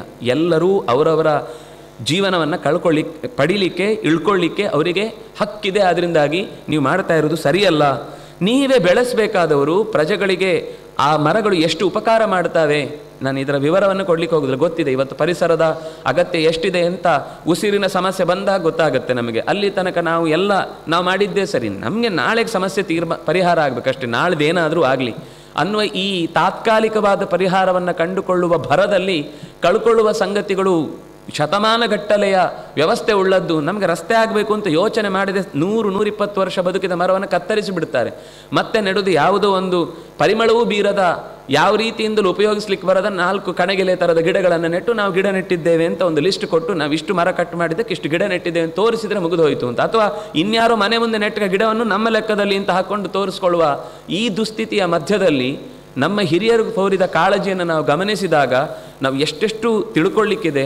ಪುರಾಣದಲ್ಲಿ ಏನು ಹೇಳಿದೆ, ಅಡಗುಲಜ್ಜಿ ಕಥೆ ಅಂತ ಹೇಳುವವರಿಗೆ ಒಂದು ಬಾರಿ ಕಣ್ಣಾಡಿಸಿದರೆ ಅವರು ಪರಿಸರ ವಿಜ್ಞಾನವನ್ನು ಮಾತಾಡ್ತಾರೆ, ಪ್ರಾಣಿಶಾಸ್ತ್ರವನ್ನು ಮಾತಾಡ್ತಾರೆ, ಖಗೋಲವನ್ನು ಮಾತಾಡ್ತಾರೆ, ಭೂಗೋಳವನ್ನು ಮಾತಾಡ್ತಾರೆ. ಇಲ್ಲದ ಸಂಗತಿ ಏನು ನಿಮ್ಮ ತಲೆಯಲ್ಲಿ ಏನಿಲ್ಲವೋ ಅದಲ್ಲಿಲ್ಲ. ನಿಮ್ಮ ತಲೆಯಲ್ಲಿ ಏನಿದೆಯೋ ಅದೆಲ್ಲವೂ ಅಲ್ಲಿ ಹುಡುಕ್ಲಿಕ್ಕೆ ಸಿಗುತ್ತೆ. ನಮಗೆ ಇದು ಬೇಕು ಅಂತ ಹುಡುಕುವಂಥ ಕಣ್ಣು ಮಾತ್ರ ನಮಗೆ ಬೇಕಿರುವುದು. ಅಂತಹ ಮಾತುಗಳನ್ನು ಆಡ್ತಾರೆ ಅವರು. ಚಂದ್ರ ಅಲ್ಲೊಂದು ಸಂಗತಿಯನ್ನು ಹೇಳುತ್ತಾನೆ, ನಿಮಗೆ ನಾನು ಇದೇ ಕಾಡು ಬೆಳೆಸಿ ನಿಮಗೋಸ್ಕರ ಬೆಳೆಸಿದ ಮಾರಿಷಾ, ಅವಳನ್ನು ವಾರ್ಕ್ಷಿ ಅಂತ ಕರೀತಾರೆ, ಮಾರಿಷಾ ಅನ್ನುವ ಹೆಣ್ಣು ಮಗಳನ್ನು ನಿಮಗೆ ಮದುವೆ ಮಾಡಿ ಕೊಡ್ತೇನೆ, ನೀವು ಈ ಕಾಡಿನ ಮೇಲೆ ಕೋಪ ಮಾಡ್ಕೊಳ್ಬೇಡಿ ಅಂತ. ಅಂದರೆ ಅವರು ತಪಸ್ಸು ಮಾಡುವಾಗ ಭಗವಂತನನ್ನು ಕೇಳಿಕೊಂಡಿರ್ತಾರೆ. ಇದು ಹಂಸಗುಹ್ಯ ಗೀತ ಅಂತ ಒಂದು ಗೀತೆ ಬರುತ್ತೆ. ಅವರು ನಾವು ಮುಂದೆ ಆಡಳಿತ ನಡೆಸಬೇಕಾದ್ರೆ ಅದಕ್ಕೆ ನಿನ್ನ ಅನುಗ್ರಹ ಬೇಕು ಅಂತ ಕೇಳಿ ಬಂದಿರ್ತಾರೆ. ಆದರೆ ಆ ಪ್ರಾರ್ಥನೆ ಮಾಡಿದ ಮೇಲೆ ಇಲ್ಲಿ ಬರುವಾಗ ಅಧಿಕಾರ ನಡೆಸಬೇಕು ಅಂತ ಅನ್ನೋದು ಮಾತ್ರ ತಲೆಯಲ್ಲಿರುತ್ತೆ ಹೊರತು ಈ ಸೃಷ್ಟಿ ಎಲ್ಲವೂ ಕೂಡ ಭಗವಂತನದ್ದೇ, ಎಲ್ಲದಕ್ಕೂ ಹೊಂದಿಕೊಂಡು ನಾವು ಬದುಕಬೇಕು ಅಂತ ಅನ್ನೋದು ಆ ಕ್ಷಣಕ್ಕೆ ಮರೆತು ಹೋಗುತ್ತೆ. ಅವರು ಅಲ್ಲಿ ಪ್ರಾರ್ಥನೆ ಮಾಡುವ ಮಾತು ಬಹಳ ಚೆನ್ನಾಗಿದೆ. ಯೋನುಗ್ರಹಾರ್ಥಂ ಭಜತಾಂ ಪಾದ ಮೂಲಂ ಅನಾಮರೂಪೋ ಭಗವಾನನಂತಹ ನಾಮಾನಿ ರೂಪಾಣಿ ಚ ಜನ್ಮಕರ್ಮಭಿರ್ಭೇಜೇ ಚ ಮಹ್ಯಂ ಪರಮಃ ಪ್ರಸೀದತಾಂ. ಹೇ ಪರಮಃ, ಮಹ್ಯಂ ಪ್ರಸೀದತಾಂ, ನಮಗೆಲ್ಲರಿಗೂ ನೀನು ಪ್ರಸೀದನಾಗು, ಪ್ರಸನ್ನನಾಗು. ಅದಕ್ಕೆ ಹೇಳುವ ಮಾತು, ನೀನು ನಿಜವಾಗಿ ನಿನಗೆ ಈ ಮಣ್ಣು ನೀರು ಗಾಳಿ ಬೆಂಕಿಯಿಂದಾದ ವಸ್ತುವಿನ ಸಂಬಂಧದಿಂದಾಗಿ ಬರುವ ನಾಮಗಳು ಬೇಕಿಲ್ಲ. ಈಗ ದೇವಕಿ ನಂದನಃ ಅನ್ನುವುದು ದೇವಕಿಯ ಮಗನಾಗಿ ಬಂದದ್ದೇ, ಅದೊಂದೇ ಆ ಶಬ್ದದ ಅರ್ಥ ಅಲ್ಲ. ಯಾಕೆಂದರೆ ಈ ದೇವಕಿ ನಂದನನಾಗುವ ಮುನ್ನವೂ, ದೇವಕಿ ಅನ್ನುವ ಪಾತ್ರ ಹುಟ್ಟುವ ಮುನ್ನವೂ ಈ ದೇವಕಿ ನಂದನ ಅನ್ನುವ ಶಬ್ದ ಇದೆ. ಈಗ ಕೃಷ್ಣ ಅನ್ನುವ ಶಬ್ದವೇ ಪ್ರತಿ ಸ್ಕಂದದಲ್ಲೂ ಬರುತ್ತೆ. ಹಾಗಾಗಿ ಇದು ಕೃಷ್ಣ ಕಥಾ ಅಂತ ಹೇಳಿದ್ದು ಕೇವಲ 10-11ನೇ ಸ್ಕಂದದ ಕಥೆ ಮಾತ್ರ ಅಲ್ಲ. ಪ್ರತಿ ಸ್ಕಂದದಲ್ಲೂ ಇಲ್ಲೆಲ್ಲ ಕಡೆಯಲ್ಲಿ ಮಾತನಾಡುವಾಗ ಆಗ ಕೃಷ್ಣಾಂಗ್ರಿ ಪದ್ಮ ಮಧುಲಿಟ್ ಅಂತ ಹೇಳುವಾಗ ಕೃಷ್ಣಾಂಗ್ರಿ ಪದ್ಮ ಅಂತ ಯಾವುದೋ ಕಾಲದ ಅಜಾಮಿಳನ ಕಥೆಯನ್ನು ಹೇಳುವಾಗ ಅವನು ಕೃಷ್ಣನ ಪದತಲದಲ್ಲಿ ಮನಸ್ಸಿಟ್ಟದ್ರಿಂದಾಗಿ ಅವನಿಗೆ ಭಗವಂತನ ಎಚ್ಚರ ಅನ್ನೋದು ಮೂಡಿತು ಅಂತ ಅನ್ನುವ ಮಾತುಗಳಲ್ಲಿ ಹೇಳ್ತಾರೆ. ಯಾರು ಕೃಷ್ಣನ ಚಿಂತನೆಯನ್ನು ನಡೆಸುವುದಿಲ್ಲವೋ, ಅಂದರೆ ಕೃಷ್ಣ ಅನ್ನೋದು ಎಲ್ಲ ಕಾಲದಲ್ಲೂ ಎಲ್ಲ ರೂಪಗಳಿಗೂ ಎಲ್ಲ ರೀತಿಯಿಂದಲೂ ಹೊಂದಿಕೊಳ್ಳುವಂತಹ ನಾಮ. ಹಾಗಾಗಿ ಎಲ್ಲ ನಾಮಗಳು ಎಲ್ಲ ಕಾಲದಲ್ಲೂ ಇರುತ್ತೆ. ನಿನಗೆ ಈ ನಮ್ಮ ಪರಿಸರದಲ್ಲಿ ಬಂದು ಓಡಾಡಿದ ಮೇಲೆ ಕೂಡಿಕೊಂಡ ಸಂಗತಿಗಳು ಹೆಸರು, ಈಗ ವಸುದೇವನ ಮಗ ವಾಸುದೇವ ಅಂತಿದೆ, ಅದು ವಾಸುದೇವ ಸಂಕರಣ ಪ್ರದ್ಯುಮ್ನ ಅನಿರುದ್ಧ ಅನ್ನುವ ನಾಮ ಉಪನಿಷತ್ತುಗಳಲ್ಲಿ ಪಂಚರೂಪದ ಉಪಾಸನೆಯನ್ನು ಯಾವಾಗಲೂ ಹೇಳುತ್ತಿರ್ತಾರೆ. ಈ ಎಲ್ಲ ಹುಟ್ಟಾಗಿದ್ದ ಆಮೇಲೆ ವಸುದೇವನ ಮಗನಾಗಿ ವಾಸುದೇವನಾಗಿ ಕಾಣಿಸಿಕೊಂಡದ್ದು. ಅದರಿಂದಾಗಿ ಎಲ್ಲ ನಾಮಗಳು ಚಾಣೂರಾಂಧ್ರ ನಿಸೂದನಃ ಅಂತ ನಾವು ಹೇಳ್ತೇವೆ. ಅಂದರೆ ಆ ಚಾಣೂರಾಂಧ್ರರೇ ಬೇರೆ. ಇಲ್ಲಿ ನಾವು ಹೇಳುವ ಚಾಣೂರಾಂಧ್ರರು ಅವನು ಬಹಳ ಚಾಣ ಅಂತಂದರೆ ಜಾಣ ಅಂತ, ಬಹಳ ಚಾಣಾಕ್ಷನಾಗಿ ಕಾರ್ಯವನ್ನು ಯುದ್ಧವನ್ನು ಮಾಡ್ತಾ ಇದ್ದ ಅನ್ನುವ, ಅದರಲ್ಲೂ ಆ ಪ್ರದೇಶವನ್ನು ಉಲ್ಲೇಖಿಸಿ ಹೇಳುವಂಥದ್ದು ಅವನ ಕಾಲಕ್ಕೆ ಬಂದಾಗ. ಆದರೆ ಅದಕ್ಕಿಂತ ಪೂರ್ವದಲ್ಲೂ ಆ ನಾಮ ಇತ್ತು. ಯಾಕೆಂದರೆ ಯಾನಿ ನಾಮಾನಿ ಗೌಣಾನಿ ವಿಖ್ಯಾತಾನಿ ಮಹಾತ್ಮನಃ ಋಷಿಭಿಃ ಪರಿಗೀತಾನಿ, ಇದೆಲ್ಲ ಋಷಿಗಳು ಹೇಳಿದ ಮಾತು. ನಾನೇ ನನ್ನದೇ ಸ್ವಂತ ಹೊಸ ಶಬ್ದಗಳ ಜೋಡಣೆಯಿಂದ ಬರವಣಿಗೆಯಿಂದ ಕೊಟ್ಟ ಸಂಗತಿ ಅಲ್ಲ ಅಂತ ಭೀಷ್ಮಾಚಾರ್ಯರು ಮೊದಲೇ ಅದರ ಬಗ್ಗೆ ನಿರೂಪಣೆ ಮಾಡಿದ್ದಾರೆ. ಹಾಗಾಗಿ ನಿನ್ನ ನಾಮರೂಪಗಳು ನಮಗೆ ಲೋಕದಲ್ಲಿ ಕಾಣುವ ಸಂಗತಿಗಳಿಂದ ಮೀರಿದ್ದು. ಆದರೂ ನೀನು ಸಜ್ಜನರ ಮೇಲಿನ ಪ್ರೀತಿಯಿಂದ ಅನುಗ್ರಹಾರ್ಥಂ ಜನ್ಮ ಕರ್ಮಭಿ ನಾಮಾನಿ ರೂಪಾಣಿ ಚ ಭೇಜೆ, ನಮ್ಮ ಮೇಲಿನ ಪ್ರೀತಿಯಿಂದ. ಯಾಕೆಂದರೆ ಇವರಿಗೆ ಒಂದೇ ಸರ್ತಿ ಅಪ್ರಾಕೃತವಾದ ರೂಪವನ್ನು ಚಿಂತಿಸಿ ಅಂತ ಹೇಳಿದರೆ ತಲೆಬುಡ ಅರ್ಥ ಆಗದೆ ತಲೆ ಕೆಡಿಸಿಕೊಳ್ತಾರೆ. ಕನಿಷ್ಠ ಪಕ್ಷ ಯಶೋದೆಯಂತೆ ನನ್ನ ಮಗುವನ್ನು, ಯಶೋದೆ ತನ್ನ ಕೃಷ್ಣನನ್ನು ಪ್ರೀತಿಸಿದ ಹಾಗೆ ನಾನು ನನ್ನ ಮಗುವನ್ನು ಪ್ರೀತಿಸಬೇಕು ಅಂತ ಯಶೋದೆಯನ್ನು ನೆನಪಿಸಿಕೊಂಡು ಮಗುವಿನಲ್ಲಿ ಕೃಷ್ಣನ ಕಾಣುವ ಒಂದು ಎಚ್ಚರ ಆ ತಾಯಿಗೆ ಮೂಡಿತು ಅಂದರೆ ಸಾಕು. ಆರಂಭದ ಹಂತದಲ್ಲಿ ಅದೊಂದು ಯೋಚನೆ. ನನ್ನ ಮನೆಯ ಸುತ್ತ ಮಾಡುವ ಎಲ್ಲ ಕೆಲಸಗಳು ಕೂಡ ಒಂದೊಂದು ರೀತಿಯಿಂದಲೂ ಅದು ಭಗವಂತನ ಪೂಜೆ ಅಂತ ಗೊತ್ತಾಗಲಿಕ್ಕೆ ಕೃಷ್ಣನ ಘಟನೆಗಳು ಕಾರಣ ಆಯಿತು ಅಂದರೆ ಆರಂಭದ ಹಂತದಲ್ಲಿ ಕೃಷ್ಣ ಅಂದರೆ ಆ ಕಾಲದಲ್ಲಿ ಮಾತ್ರ ಇದ್ದವನು ಅಂತ. 106 ವರ್ಷ ಕೃಷ್ಣ ಕಂಡ ಸಂಗತಿ ಅದಕ್ಕಿಂತ ಹಿಂದೆ ಇರಲಿಲ್ಲ, ಮತ್ತು ಈಗ ಇಲ್ಲ ಅನ್ನುವ ಅರ್ಥ ಅಲ್ಲ. ಅದು ಯಾವಾಗಲೂ ಇರುವಂಥದ್ದು, ಯಾವಾಗಲೂ ನಮಗೆ ಬಯಸಿದವನಿಗೆ ಈಗಲೂ ಈ ಕ್ಷಣವೂ ಕೂಡ ನಿಂತು ಕಾಣಿಸಿಕೊಳ್ಳಬಲ್ಲಂತಹ ರೂಪ ಅದು. ಹಾಗಾಗಿ ಭಗವಂತನ ಚಿಂತನೆ ಅನಾದಿನಿತ್ಯವಾದದ್ದು. ಅವನು ಎಲ್ಲವನ್ನೂ ಸಸರ್ವನಾಮಃ ಸ ವಿಶ್ವರೂಪ, ವಿಶ್ವದ ಪ್ರತಿಯೊಂದು ವಸ್ತುವಿನಲ್ಲೂ ಅವನಿದ್ದಾನೆ ಅಂತ ಅವರೇ ಚಿಂತಿಸಿ ಆ ಮರಗಳನ್ನು ಕಡಿಲಿಕ್ಕೆ ಬಂದಾಗ ಮಾರಿಷ ಅನ್ನುವ ಹೆಣ್ಣು ಮಗಳನ್ನು ಈ ಕಾಡು ನಿಮಗೆ ಬೆಳೆಸಿಕೊಟ್ಟಿದೆ ಅಂತ. ಇದು ಎಲ್ಲಿಂದ ಬಂತು ಅಂತಂದರೆ, ಕಂಡು ಅನ್ನುವಂತಹ ಒಬ್ಬ ಋಷಿ ತಪಸ್ಸು ಮಾಡುವ ಮಧ್ಯದಲ್ಲಿ ಪ್ರಮ್ಲೋಚ ಅನ್ನುವ ಅಪ್ಸರೆಯ ಮೋಹಕ್ಕೆ ಒಳಗಾಗಿ 9 ದಿನಗಳನ್ನು ಕಳೆದೆ ಅಂತ ಅಂದುಕೊಂಡು 9,000 ವರ್ಷಗಳನ್ನು ಕಳೆದಾದ ಮೇಲೆ ಒಂದು ದಿವಸ ಗಡಿಬಿಡಿಯಲ್ಲಿ ಸಾಯಂಕಾಲ ನಾನು ಸಂಧ್ಯೆಗೆ ಹೊರಡಬೇಕು ಅಂತ ನಿಂತಾಗ ಅವಳು ಒಂಥರ ಮಿಸು ನಗುತ್ತಾಳೆ. ನಕ್ಕಾಗಿ ಏನು ಅಂತ ಕೇಳಿದರೆ, ನೀವು 9,000 ವರ್ಷ ಇಲ್ಲದ ಯೋಚನೆ ಇವತ್ತು ಇಷ್ಟು ಪಕ್ಕ ಬಂತು ಅಂದರೆ ಏನು ಅಂತ ಯೋಚನೆ ಮಾಡಿದ ಮೇಲೆ ಗೊತ್ತಾಗುತ್ತೆ ತಾನು ಕಳೆದ ಸಂಗತಿಗಳು, ಸಂಧ್ಯೆಗಳು ಕಳೆದದ್ದು, ಉಪಾಸನೆಗಳ ಮಾತುಗಳೆಲ್ಲ ಮೀರಿ ಹೋದದ್ದು ಯೋಚಿಸಿ ತಕ್ಷಣ ಕೋಪಿಷ್ಠರಾಗಿ ಶಪಿಸಲಿಕ್ಕೆ ಅಂತ ಹೊರಟಾಗ ಗಡಗಡನೆ ನಡುಗಿದವಳನ್ನು ಕಂಡು, ನೀನು ಇನ್ನೊಂದು ಕ್ಷಣ ಇಲ್ಲೇ ಇದ್ದರೆ ಮತ್ತೆ ಶಪಿಸೇ ಬಿಡ್ತೇನೆ, ಹೊರಟು ಹೋಗು ಅಂತ ಕಳಿಸಿಬಿಡ್ತಾರೆ. ಹಾಗೆ ಹೋಗುವ ಆ ಅಪ್ಸರಸೆ ಆಕಾಶ ಮಾರ್ಗದಲ್ಲಿ ಹೋಗುವಾಗ ತನ್ನ ಹೊಟ್ಟೆಯಲ್ಲಿದ್ದ ಗರ್ಭವೆಲ್ಲವೂ ಕೂಡ ಮೈಯ ಬೆವರಾಗಿ ಈ ಕಾಡಿನ ಮೇಲೆ ಚೆಲ್ಲಿ ಹೋಯಿತು. ಆ ಮರಗಳೆಲ್ಲ ಅದನ್ನು ಬಹಳ ಜಾಗ್ರತೆಯಾಗಿ ಇದು ನಮಗೆ ಬೇಕಾದ ಮಗು ಅಂತ ಭಾವಿಸಿ ಅದನ್ನು ಸಂಗ್ರಹಿಸಿ ಇಟ್ಟುಕೊಂಡದ್ದನ್ನು ನನ್ನ ಕಿರಣಗಳಿಂದ ಪೋಷಿಸಿ ನಾನು ಬೆಳೆಸಿಕೊಟ್ಟಿದ್ದೇನೆ, ಇವಳೇ ಮಾರಿಷ ಅಂತ ಅವರಿಗೆ ಒಪ್ಪಿಸ್ತಾನೆ. ಒಪ್ಪಿಸಿದಾಗ ಅವರು ಅದನ್ನು ಒಪ್ಪಿಕೊಂಡು ಮದುವೆಯಾಗಿ ಆ ಮಾರಿಷೆಯ ಮಗನಾಗಿ ಹುಟ್ಟುವವನೇ ದಕ್ಷ. ಹಿಂದಿನ ಸ್ವಯಂಭುವ ಮನ್ವಂತರದಲ್ಲಿ ಇದೇ ದಕ್ಷ ಒಮ್ಮೆ ಹುಟ್ಟಿದ್ದ. ದೇವತೆಗಳು ಮತ್ತೆ ಮತ್ತೆ ನಿರಂತರ ಹುಟ್ಟುತ್ತಾ ಇರ್ತಾರೆ. ಮಥನ ಮಾಡುವಾಗ ಒಮ್ಮೆ ಹುಟ್ಟುತ್ತಾನೆ ಚಂದ್ರಮಾ ಮನಸೋ ಜಾತಃ ಅಂತ ಭಗವಂತನ ವಿಶ್ವರೂಪದಿಂದ ಮನಸ್ಸಿನಿಂದ ಉದಿಸಿ ಬರ್ತಾನೆ. ಅತ್ರಿಯ ಮಗನಾಗಿ ಮತ್ತೊಮ್ಮೆ ಸೋಮಂ ದುರ್ವಾಸ ಸಂಚೈವ ಅನ್ನುವ ಮಾತುಗಳಲ್ಲಿ ಹೇಳುವಾಗ ಅತ್ರಿಯ ಮಗನಾಗಿ ಬರ್ತಾನೆ. ಅತ್ರಿಯ ನೇತ್ರದಿಂದ ಹುಟ್ಟಿ ಬರುವಂತಹ ಕಥೆ ಒಂದು ಬರುತ್ತೆ. ಹೀಗೆ ದೇವತೆಗಳಿಗೆ ಹಲವು ಬಾರಿ ಹುಟ್ಟಿರುತ್ತೆ. ನೀವೇನ್ರಿ ಪುರಾಣದಲ್ಲಿ ಒಂದೊಂದು ಸರ್ತಿ ಒಂದೊಂದು ಹೇಳ್ತೀರಿ ಅಂದರೆ ಅವರು ನಮಗೆ ಇರುವ ಕಾಲ ನಾವಿಷ್ಟೇ 100 ವರ್ಷದ ಯೋಚನೆಯನ್ನು ಮಾತಾಡಿಕೊಂಡು ಹೆಚ್ಚಂದರೆ ನಮಗೆ ನಮ್ಮ ಟೆಕ್ಸ್ಟ್ ಬುಕ್ ಪ್ರಕಾರ 2,000 ವರ್ಷಕ್ಕಿಂತ ಆಚೆಗೆ ಈ ಜಗತ್ತೊಂದು ಇತ್ತು ಅಂತಲೇ ಗೊತ್ತಾಗದೆ ಬರೀ ಇನ್ನೂ ನಾವು ಅಷ್ಟರ ನಂತರನೇ ಈ ಜಗತ್ತಿನ ಎಲ್ಲ ಬೆಳವಣಿಗೆ ನಾಗರಿಕತೆಗಳು ಕಂಡದ್ದು ಅಂತ ಭ್ರಮಿಸಿ ಮಾತಾಡೋರಿಗೆ ಇದು ಅರ್ಥ ಆಗಲಿಕ್ಕೆ ಮತ್ತೆ 10 ಜನ್ಮ ಬೇಕು. ಆದರೆ ಪ್ರಾಚೀನರ ಚಿಂತನೆಯಲ್ಲಿ ನಾವು 5,000 ವರ್ಷದ ಹಿಂದಿನ ಮಹಾಭಾರತದ ಇತಿಹಾಸದ ಕುರುಹುಗಳು ಇವತ್ತಿಗೆ ಸಿಗುವುದನ್ನು ಯೋಚನೆ ಮಾಡಿದ ಮೇಲೂ ಇನ್ನೂ ದಡ್ಡತನದಿಂದ ಅದೇ ಪಠ್ಯದಲ್ಲಿ ಕಂಡ ಸಂಗತಿಗಳೇ ಸತ್ಯ ಅಂತ ಬರೆದೇ ಎಮ್ಮೆಗಳಾಗಬೇಕಾದ ಸ್ಥಿತಿಯಲ್ಲಿ ಇರುವಾಗ ನಾವು ಸತ್ಯವನ್ನು ಅರುಹುವುದಾದರೂ ಎಂತೂ ತಿಳಿಯುವುದಾದರೂ ಎಂತೂ ಅದನ್ನು ಅರ್ಥೈಸಿಕೊಳ್ಳುವುದು ಇನ್ನೂ ದೂರದ ಮಾತು. ಆದರೆ ಋಷಿಗಳಿಗಿರುವ ದೀರ್ಘಕಾಲದ ಪ್ರಜ್ಞಾವಂತಿಕೆಯ ಹಿಂದೆ ಅವರು ಇದನ್ನೆಲ್ಲ ಸುಲಭದಲ್ಲಿ ಅರ್ಥೈಸಿಕೊಂಡು ಭಗವಂತನಿಗೆ ಶರಣಾಗಿ ಇದನ್ನೆಲ್ಲ ಯೋಚಿಸಿ ಮಾತನಾಡುವವರು. ಹಾಗಾಗಿ ದಕ್ಷ ಒಂದು ಬಾರಿ ಹುಟ್ಟಿದವನು ಮತ್ತೆ ಈಗ ವೈವಸ್ವತ ಮನ್ವಂತರದ ಆರಂಭದಲ್ಲಿ ಈ ವಾರ್ಕ್ಷಿಯ ಅಥವಾ ಮಾರಿಷೆಯ ಮಗನಾಗಿ ಹುಟ್ಟಿ ಬಂದು 60 ಮಕ್ಕಳನ್ನು ಪಡೀತಾರೆ. ಅದರಲ್ಲಿ ದಶಧರ್ಮಾಯ 6ನೆಯ ಅಧ್ಯಾಯ ಪೂರ್ತಿ ಅದನ್ನು ಒಮ್ಮೆ ಓದಿದರೆ ಕಣ್ಣು ಮುಚ್ಚಲಿಕ್ಕಾಗದಷ್ಟು ಸಂತತಿಗಳ ವಿವರವನ್ನು ಅದು ಕೊಡ್ತಾ ಹೋಗುತ್ತೆ. ಅಲ್ಲಿದ್ದ 10 ಹೆಣ್ಣು ಮಕ್ಕಳಲ್ಲಿ ಪ್ರತ್ಯೇಕವಾಗಿ ಹುಟ್ಟಿದ ಇಡೀ ಜಗತ್ತಿನ ಬಗೆಬಗೆಯ ಪರಂಪರೆಗಳನ್ನೆಲ್ಲವನ್ನು ಕೂಡ ಅದು ನಿರೂಪಣೆ ಮಾಡುತ್ತೆ. ಅಲ್ಲಿಂದ ಅಂದರೆ ಸಂತತಿಯ ವಿವರವನ್ನು ಹೇಳುವಾಗ ಅದರಲ್ಲಿ ಅದಿತಿಯ ಮಗನಾಗಿ ಹುಟ್ಟಿದ ತ್ವಷ್ಟೃ ಒಬ್ಬ, ಅಂದರೆ ವಿವಸ್ವಂತನ ಕಥೆ ಹಿಂದೆ ಹೇಳಿದ್ರು. ತ್ವಷ್ಟೃವಿನ ಕಥೆಯನ್ನು ಹೇಳ್ತಾ ತ್ವಷ್ಟೃವಿಗೆ ತ್ವಷ್ಟು ದೈತ್ಯಾನುಜ ಭಾರ್ಯ ರಚನಾ ನಾಮ ಕನ್ಯಕಾ. ತ್ವಷ್ಟುವಿಗೆ ದೈತ್ಯರ ತಂಗಿ ಒಬ್ಬಳಿದ್ಲು ರಚನಾ ಅಂತ, ಅವಳನ್ನು ಮದುವೆ ಮಾಡಿಸ್ತಾರೆ. ಆ ಹೆಂಡತಿಯಲ್ಲಿ ಸನ್ನಿವೇಶ ಮತ್ತು ವಿಶ್ವರೂಪ ಅನ್ನುವ 2 ಮಕ್ಕಳು ಹುಟ್ಟುತ್ತಾರೆ. ಆ 2 ಮಕ್ಕಳು ಕೂಡ ತಂದೆಯಿಂದ ಚೆನ್ನಾಗಿ ಶಿಕ್ಷಿತರಾಗಿ ಒಳ್ಳೆಯ ರೀತಿಯಿಂದ ಶಿಕ್ಷಣವನ್ನು ಪಡೆದು ಬೆಳೆದಿರ್ತಾರೆ.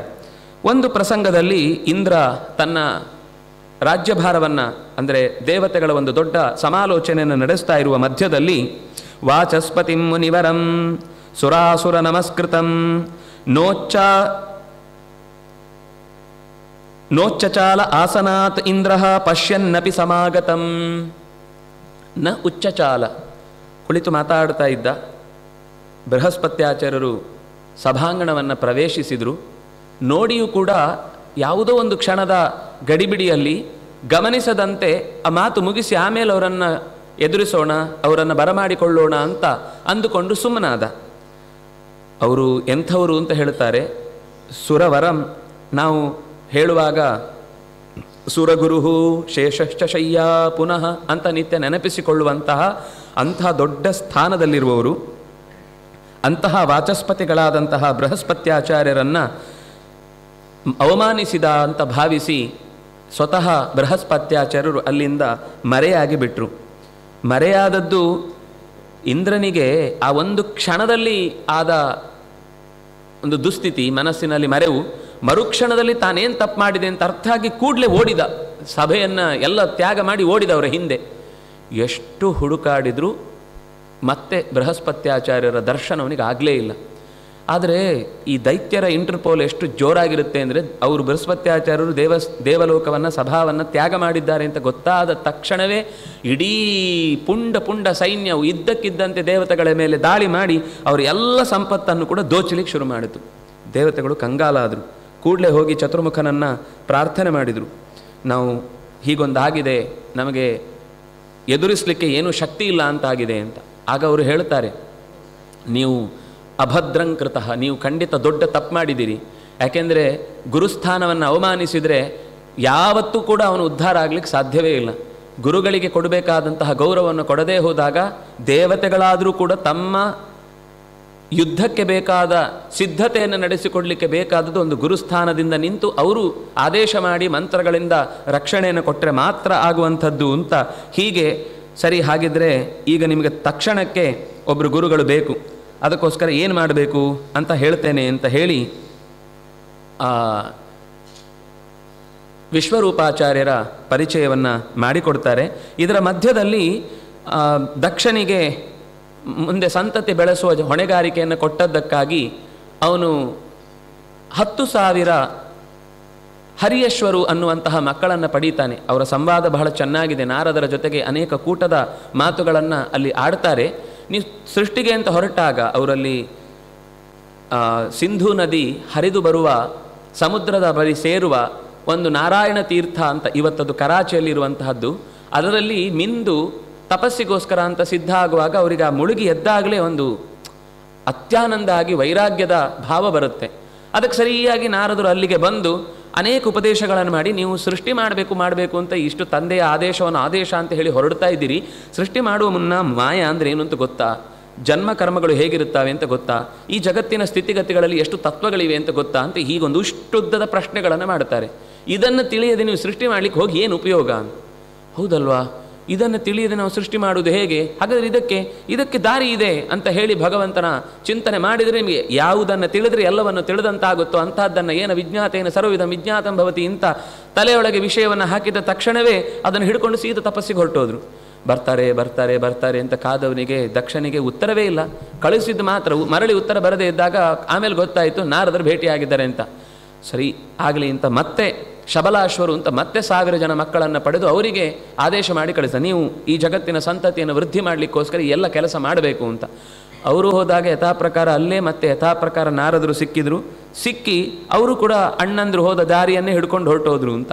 ಹೀಗೆ ಕೆಲವೊಂದು ಸರ್ತಿ ಒಬ್ಬರ ಹಿಂದೆ ಒಬ್ಬರು ಹಿಡ್ಕೊಂಡು ಹೋದ್ರು ಅಂತಂದಾಗ ಮತ್ತೆ ಬರುವುದು ಕಷ್ಟ ಆಗುತ್ತೆ. ಅದರಿಂದಾಗಿ ತಮ್ಮಂದ್ರನ್ನು ಅಣ್ಣಂದ್ರನ್ನು ಹುಡುಕ್ಲಿಕ್ಕೆ ಕಳಿಸಬಾರ್ದು ಅಂತ ಒಂದು ಹೀಗೆ ಲೋಕದಲ್ಲಿ ಪ್ರಥೆ ಬಂತು ಅಂತ ಒಂದು ಮಾತಾಡ್ತಾರೆ. ಯಾವಾಗ ಈ ರೀತಿ ಶಬಲಾಶ್ವರು ಹರಿಯಶ್ವರು ಇಬ್ಬರೂ ಕೂಡ ಪ್ರೌರಜನ ಅಂದರೆ ಸನ್ಯಾಸವನ್ನು ತೆಗೆದುಕೊಂಡು ಪ್ರವೃತ್ತಿ ಮಾರ್ಗದಿಂದ ನಿವೃತ್ತಿಯ ಕಡೆಗೆ ತೆರಳಿದರೂ ಕೋಪ ಬಂತು ದಕ್ಷನಿಗೆ. ಸಿಟ್ಟಿನಿಂದ ತ್ವಂತು ಕೃತ್ತನಯಾನಾಂ ತ್ವಂ ಅಭದ್ರಂ ಅಚರಃ ಪುನಃ ತಸ್ಮಾದ್ ಲೋಕೇಶು ತೇ ಮೂಢ ನ ಭವೇತ್ ಭ್ರಮತಃ ಪದಂ. ನನ್ನ ಸೃಷ್ಟಿಯ ಆಲೋಚನೆಗೆ ನೀನು ಹುಳಿ ಹಿಂಡಿ ನನ್ನ ಎಲ್ಲವನ್ನೂ ಕೂಡ ಹಾಳು ಮಾಡಿದ್ದಿ. ನೀನು ಮಾಡಿದ್ದು ಸರಿ ಇಲ್ಲ, ನೀನು ಮಾಡಿದ ತಪ್ಪು, ಅವರಿಗೆ ಅನುಕೂಲ ಆಗಿರಬಹುದು. ಅಭದ್ರಂ ಅಚರಃ, ನೀನು ತಪ್ಪು ಮಾಡಿದ್ದು. ಯಾಕೆಂದರೆ ನನಗೆ ಸೃಷ್ಟಿಗೋಸ್ಕರ ಕೊಟ್ಟ ಆದೇಶವನ್ನು ನಾನು ಪಾಲಿಸ್ಲಿಕ್ಕೆ ಹೊರಟದ್ದನ್ನು ನೀನು ಕಂಗೆಡಿಸಿ ಬಿಟ್ಟಿ ಅಲ್ವಾ. ಅದರಿಂದಾಗಿ ಲೋಕದಲ್ಲಿ ನಿನಗೆ ಈ ಹೆಸರು ಅನ್ನೋದು ಹಾಳಾಗಲಿ, ನಿನ್ನ ವಿಷಯದಲ್ಲಿ ನಿನ್ನನ್ನು ದುರುಪಯೋಗ ಮಾಡಿಕೊಳ್ಳಿ ಹೆಸರನ್ನು, ನಿನಗೊಂದು ಸ್ಥಿರವಾದ ಸ್ಥಾನ, ಇಡೀ ಭ್ರಮತಃ ಇಡೀ ಊರು ಜಗತ್ತು ಸುತ್ತುತ್ತಾ 3 ಲೋಕ ಸಂಚಾರಿಯಾಗಿ ನಿನಗೊಂದು ಶಾಶ್ವತವಾದ ಸ್ಥಳ ಅಂತ ಸಿಗದೆ ಓಡಾಡುವಂತಾಗಲಿ ಅಂತ ಹೀಗೆ ಶಪಿಸಿದ ಅಂತ. ಅದು ಗುಣವೇ. ಎಲ್ಲೂ ಕೂಡ ಅಸಂಗತವಾದ ಸಂಗತಿಯನ್ನು ಅವರು ಮಾತಾಡುವುದೇ ಇಲ್ಲ. ಕಂಸನ ಹತ್ರ ಬಂದು ಹೇಳಿದ್ರಲ್ವಾ ಅಂತ ನಮಗೆ ಮುಂದೆ ಕಥೆಯಲ್ಲಿ ಬರುತ್ತೆ. ಆದರೆ ಎಲ್ಲಿ ಅವರು ಮಾತಾಡಿದ್ರು ಅದು ಯಾರಿಗೆ ಯಾವ ನ್ಯೂಸ್ ಅಗತ್ಯ ಇದೆಯೋ ಅದನ್ನು ಅವ್ರಿಗೆ ಕೊಡ್ತಾ ಇದ್ರು. ಅಗತ್ಯ ಇಲ್ಲದ ನ್ಯೂಸೆನ್ಸ್ಗಳನ್ನು ಯಾರ ತಲೆಯಲ್ಲೂ ಹಾಕ್ತಾ ಇರಲಿಲ್ಲ. ಜಗತ್ತಿನ ಅತ್ಯಂತ ಸ್ವಚ್ಛವಾದ ಪತ್ರಕರ್ತ ಅಥವಾ ಸ್ವಚ್ಛವಾದ ಸುದ್ದಿವಾಹಕ ಅಂತಂದರೆ ಅದು ನಾರದರು. ಆದರೆ ಲೋಕದಲ್ಲಿ ಅವರ ಬಗ್ಗೆ ತಪ್ಪು ತಿಳಿದು ನಾರದ ಅನ್ನುವ ಶಬ್ದದ ಅರ್ಥವನ್ನಾದರೂ ತಿಳಿದಿದ್ರೆ ನಾವು ಆ ಮಾತುಗಳನ್ನು ಆಡ್ತಿರಲಿಲ್ಲ. ಮನುಷ್ಯನಿಗೆ ಅಗತ್ಯ ಇರುವ ನಾರ ಅಂದರೆ ತಿಳುವಳಿಕೆ ಅಂತ ಅರ್ಥ. ಸರಿಯಾದ ತಿಳುವಳಿಕೆಯನ್ನು ಅಂತರಂಗದಿಂದ ಕೊಟ್ಟು ನಮ್ಮನ್ನು ಒಳ್ಳೆಯ ಗುರುವಿನ ಕಡೆಗೆ ಸಾಗಿಸುವಂತಹ ಒಂದು ಕೈ ಹಿಡಿಯುವ ಶಕ್ತಿ ಅಂತ ಆಗಿದ್ದರೆ ಅದು ನಾರದರು. ಹಾಗಾಗಿ ನಾರದರ ಬಗ್ಗೆ ಲೋಕದಲ್ಲಿ ಪ್ರಥೆ ಇದ್ದರೆ ದುಷ್ಟರು ಹಾಗೆ ಮಾತಾಡಿಕೊಳ್ತಾರೆ ಅವರ ಸಾಧನೆಗೋಸ್ಕರ. ಇನ್ನೂರು ಒಂದು ಕಡೆಗೆ ನಿಲ್ಲುವುದಿಲ್ಲ ಅಂದರೆ ಎಲ್ಲೆಲ್ಲಿ ಸಜ್ಜನರು ಏನೇನು ಒಳಿತಿನ ಚರ್ಚೆಯನ್ನು ಚಿಂತನೆ ನಡೆಸ್ತಾರೋ ಅಲ್ಲೆಲ್ಲ ಬಂದು ಭಗವಂತನ ನಾಮಸ್ಮರಣೆ ಮಾಡುವ ಮೂಲಕ ಆ ಸ್ಥಳಕ್ಕೆ ಪಾವಿತ್ರ್ಯವನ್ನು ಒಡ್ಡಿ ತನ್ನ ಸ್ಪರ್ಶದಿಂದ ಪ್ರಭಾವದಿಂದ ಅಲ್ಲಿಗೆ ಬೆಳಕನ್ನೇ ಚೆಲ್ಲೋರಾದ್ರಿಂದಾಗಿ ಅದು ಅವರಿಗೆ, ಯಾಕೆಂದರೆ ಭಗವಂತನು ಶಯಾನು ಯಾತಿ ಸರ್ವತಃ, ಎಲ್ಲೆಡೆ ಭಗವಂತ ಸುತ್ತುತ್ತಾನೇ ಇರ್ತಾನೆ. ಅವನು ಮಲಗಿರ್ತಾನೆ ಒಂದು ಕಡೆಯಿಂದ ಇನ್ನೊಂದು ಕಡೆಯಿಂದ ಓಡಾಡ್ತಾ ಇರ್ತಾನೆ. ಹೆಸರಿಗೆ ಮಾತ್ರ ಯೋಗ ನಿದ್ದೆ ಅಂತ. ಅವನು ನಿದ್ದೆ ಮಾಡಿದರೆ ನಮ್ಮ ಕತೆ ಏನು, ನಮಗೂ ಚಿರ ನಿದ್ದೆ ಆಗ್ತಿತ್ತು. ಆದರೆ ಭಗವಂತನ ಎಚ್ಚರವನ್ನು ನಿರಂತರ ಹೊತ್ತು ಊರಿರಿ ತಿರುಗುವಂತಹ ನಾರದರಿಗೆ ಅದೇನು ವಿಶೇಷವಾದ ದೋಷ ಅಂತ ಅನ್ನಿಸ್ಲಿಲ್ಲ. ಅವರು ಸಹಜವಾಗಿ ಅದನ್ನು ತಗೊಂಡು ಅಲ್ಲಿಂದ ಹೊರಟು ಹೋದರು. ಆದರೆ ಈ ದೈತ್ಯರ ಬೆಳವಣಿಗೆಯನ್ನು ಬೃಹಸ್ಪತ್ಯಾಚಾರ್ಯ ಇಲ್ಲದೇ ಇರುವುದನ್ನು ಏನೇನು ಮಾಡ್ತಾ ಇದ್ದಾರೆ ಅಂತ ಅನ್ನೋದು ಗೊತ್ತಾದಾಗ ದೇವತೆಗಳು ಕೊನೆಗೆ ಚತುರ್ಮುಖನ ಬಳಿಗೆ ಬಂದಾಗ ವಿಶ್ವರೂಪನನ್ನು ಪ್ರಾರ್ಥಿಸ್ತಾರೆ.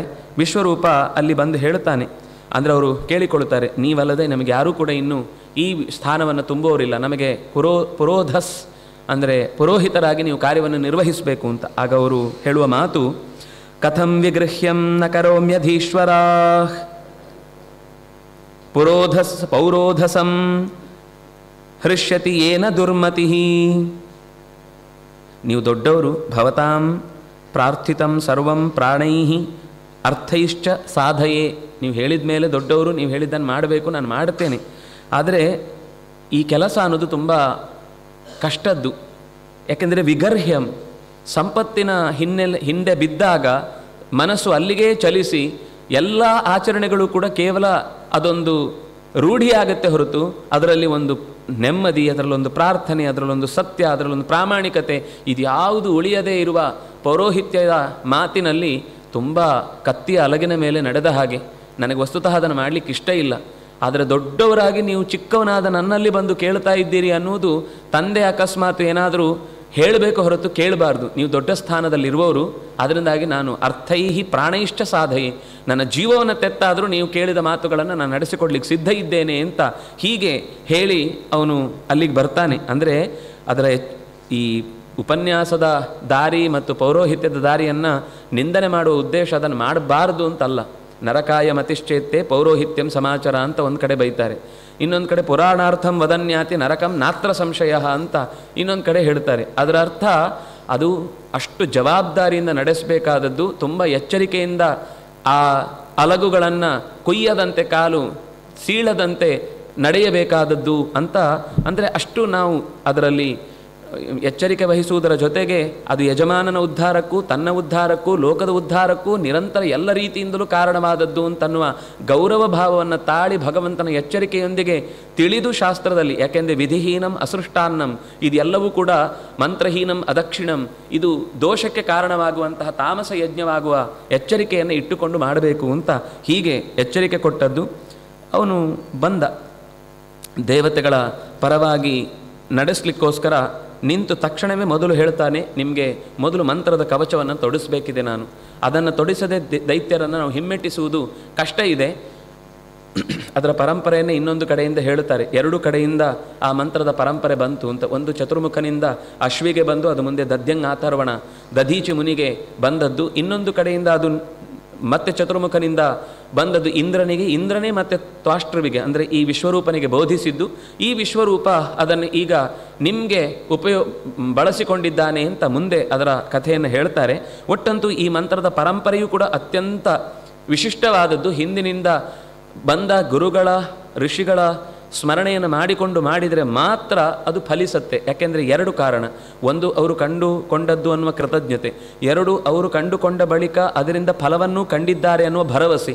ಇದು ಜೊತೆಗಿದ್ದರೆ ಮಾತ್ರ ನಮ್ಮಲ್ಲೂ ಅದು ಭರವಸೆಯ ಜೊತೆಗೆ ಮಂತ್ರದ ಬಲ ಆ ಕಾಲುವೆಯಲ್ಲಿ ಸರಾಗವಾಗಿ ಹರಿಯಲಿಕ್ಕೆ ಸಾಧ್ಯವಾಗುತ್ತೆ. ಹಾಗಾಗಿ ಭಗವಂತನನ್ನು ಸ್ಮರಿಸಿಕೊಂಡು ತುಂಬ ನಿಯಮಗಳನ್ನು ಹೇಳುತ್ತಾರೆ. ಈ ಸ್ತೋತ್ರವನ್ನು ವರ್ಮವನ್ನು ಅಭ್ಯಾಸ ಮಾಡುವಾಗ ಅದಕ್ಕೆ ಚೆನ್ನಾಗಿ ಅದನ್ನು ಮೊದಲು ಅರ್ಥಸಹಿತವಾಗಿ ತಿಳ್ಕೊಂಡು ಗುರುಗಳಿಂದ ಉಪದೇಶ ಪಡೆದು ಅದನ್ನು ಪಠಿಸಿದಾಗ ಅದು ಹೆಚ್ಚು ಫಲಕಾರಿಯಾಗುತ್ತೆ. ಸುಮ್ಮನೆ ನಾವು ಹೇಗೆಂದರೆ ಹಾಗೆ ಅನ್ನುವುದನ್ನು, ಯಾಕೆಂದರೆ ಅದಕ್ಕೂ ಅದರದ್ದೇ ಆದ ಒಂದು ಮರ್ಯಾದೆಯನ್ನು ನಾವು ಕೊಟ್ಟು ನಡೆಸಿದರೆ ಮಾತ್ರ ಅದು ಫಲಿಸುವಂಥದ್ದು. ಹಾಗಾಗಿ ಆರಂಭದಲ್ಲೇ ದೌತಾಂಗ್ರಿ ಪಾಣಿ ಆಚಮ್ಯ ಸಪವಿತ್ರ ಉದಂಗ್ಮುಖ ಕೃತಸ್ವಾಂಗಕರನ್ಯಾಸ ಮಂತ್ರಾಭ್ಯಾಂ ವಾಗ್ಯತ ಶುಚಿ. ಮಾತು ಅನ್ನೋದು ಬಹಳ ಶುದ್ಧವಾಗಿರಬೇಕು. ಬರೀ ಆ ಮಂತ್ರ ಜಪ ಮಾಡುವಾಗ ಮಾತ್ರ ಅಲ್ಲ, ಯಾರಿಗೂ ತಪ್ಪಿಯೂ ಕೂಡ ಅದು ವಾಗ್ವ್ರತ ಅಂತ.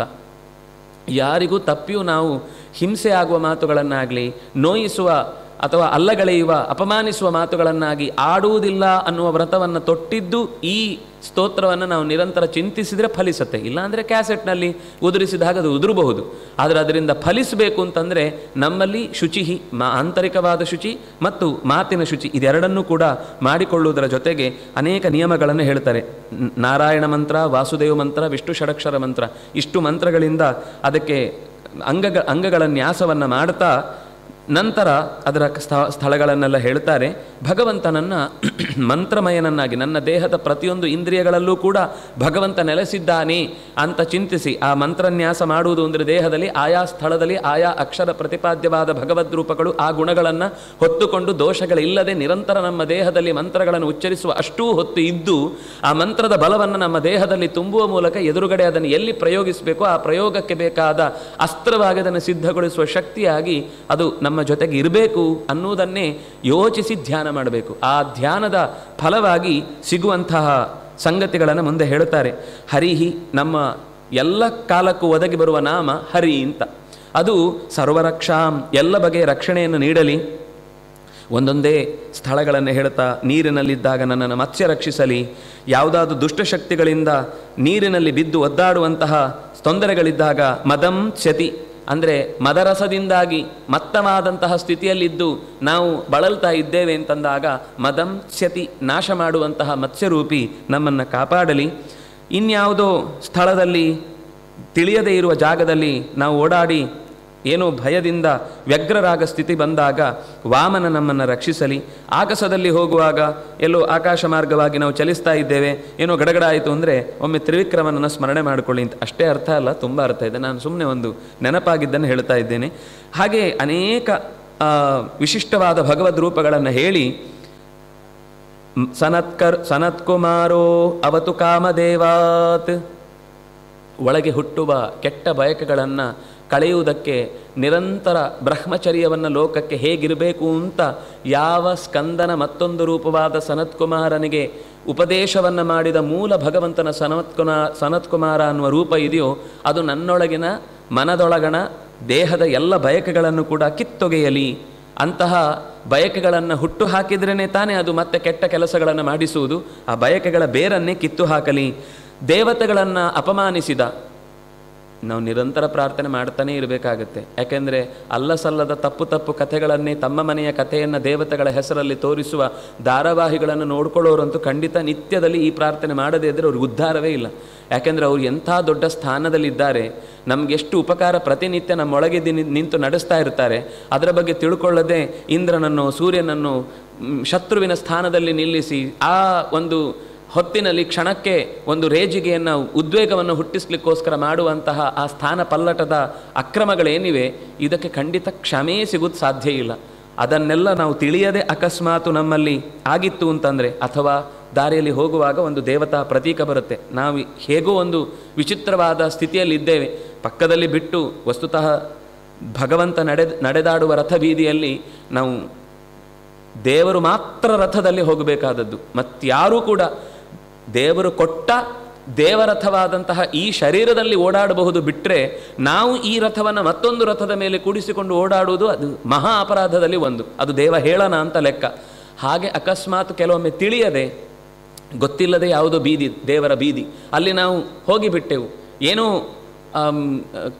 ಕೆಟ್ಟ ಕೆಲಸ, ಗಲೀಜು ಕೆಲಸ ಆಗಿ ಹೋಯಿತು, ದೇವ ಹೇಳನ ಆಯಿತು. ಭಗವಂತನ ಹೇಳನ ಮಾತ್ರ ಅಲ್ಲ, ದೇವತೆಗಳ ಇನ್ಯಾವುದೋ ಭಗವದ್ಭಕ್ತರ ಹೇಳನ ಆಯಿತು ಅಂತಂದರೂ ಆಗ ಹಯಶೀರ್ಷನ ನೆನಪು ಮಾಡಿಕೊಂಡು ನಮ್ಮೊಳಗಿನ ಎಲ್ಲ ಕೊಳೆಗಳನ್ನು ಆ ಮಾಡಿದ ತಪ್ಪನ್ನು ಪರಿಹರಿಸಲಿ ಅಂತ ಕೇಳಿಕೊಳ್ಳಬೇಕು.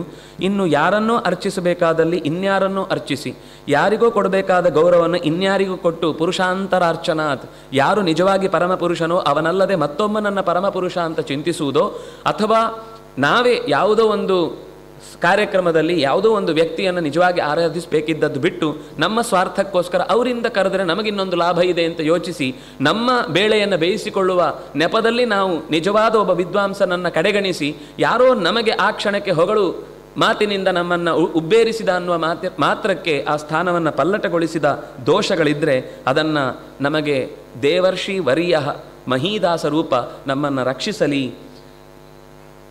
ಕೂರ್ಮ ನಾವು ಮಾಡುವ ಅನೇಕ ತಪ್ಪುಗಳಿಂದ ಪಾಪಕರ್ಮಗಳಿಂದ ನಮ್ಮನ್ನು ಪಾರುಗಾಣಿಸಲಿ. ಧನ್ವಂತರಿಹಿ ಪಾತು ಅಪಥ್ಯಾತ್, ತಪ್ಪು ಯೋಚನೆಗಳು, ತಪ್ಪು ಚಿಂತನೆಗಳು, ತಪ್ಪು ಅಧ್ಯಯನಗಳು, ತಪ್ಪು ಆಹಾರದ ಸೇವನೆಗಳು, ಈ ಎಲ್ಲ ಅಪಥ್ಯಗಳಿಂದ ಧನ್ವಂತರಿ ಭಗವಂತ ನಮ್ಮನ್ನು ಪಾರುಗೊಳಿಸಲಿ. ಗೊಂದಲಗಳು, ದ್ವಂದ್ವಗಳು, ಕಾರಣ ಇಲ್ಲದ ಭಯಗಳು, ಏನಾಗುತ್ತೋ ಅನ್ನುವ ಚಿಂತೆ, ಇದೆಲ್ಲವನ್ನು ಋಷಭದೇವ ಪರಿಹರಿಸಲಿ. ಹೀಗೆ ಯಜ್ಞನ ಚಿಂತನೆ ಮಾಡುವುದರ ಮೂಲಕ ಮೇಲಿನ ಲೋಕಗಳ ಕ್ರಿಯೆ ನನಗೆ ಮುಂದೆ ಏನಾಗುತ್ತೋ ಅಂತ ಗೊತ್ತಿಲ್ಲ, ಈಗ ಮಾಡಿದ ಯಜ್ಞದಿಂದ ಸಿಗಬೇಕಾದ ಫಲ ಅದು ನರಕಕ್ಕೆ ಕಾರಣ ಆಗುತ್ತೋ ಸ್ವರ್ಗಕ್ಕೆ ಕಾರಣ ಆಗುತ್ತೋ, ಯಾಕೆಂದರೆ ಯಾವ ವಸ್ತುಗಳನ್ನು ಯಥಾವತ್ತಾಗಿ ತಿಳಿಸ್ಲಿಕ್ಕಾಗದೇ ಹೋದಾಗ ಅದನ್ನು ಹೇಗೆ ಕಳೆದುಕೊಳ್ಳಬೇಕು ಅಂತ ಗೊತ್ತಾಗದೇ ಇದ್ದಾಗ ಯಜ್ಞರೂಪಿ ಪರಮಾತ್ಮನ ಚಿಂತನೆಯನ್ನು ಮಾಡುವಂಥದ್ದು. ದ್ವೈಪಾಯನೋ ಭಗವಾನ್ ಸಂಪ್ರಮೋಹಾತ್.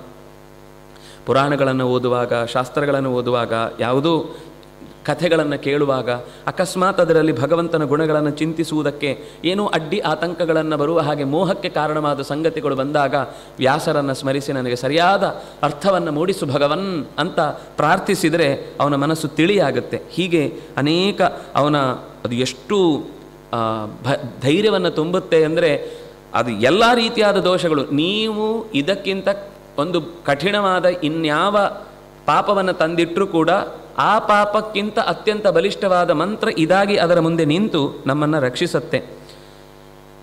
ಶತ್ರುಗಳ ಎಂಥ ದೊಡ್ಡ ಶತ್ರುಗಳಿರಲಿ, ಅಂತರಂಗ ಶತ್ರುವೋ ಬಹಿರಂಗ ಶತ್ರುವೋ ಎಲ್ಲವನ್ನು ಪರಿಹರಿಸುವ ಶಕ್ತಿ ಈ ಮಂತ್ರಕ್ಕಿದೆ ಅಂತ ನಿರೂಪಿಸಿ, ಇದನ್ನು ಹಿಂದೆ ಕೌಶಿಕ ಋಷಿಯೊಬ್ಬ ನಿರಂತರ ತಪಿಸಿ ದೇಹವನ್ನು ತ್ಯಾಗ ಮಾಡಿ ಮಲಗಿದವನಿಗೆ ದೇಹದ ಮೂಳೆ ಅದು ಉಳಿದದ್ದೆಲ್ಲ ಲೀನವಾಗಿದ್ದರೂ ಹಾಗೆ ಬಿದ್ದಿತ್ತು.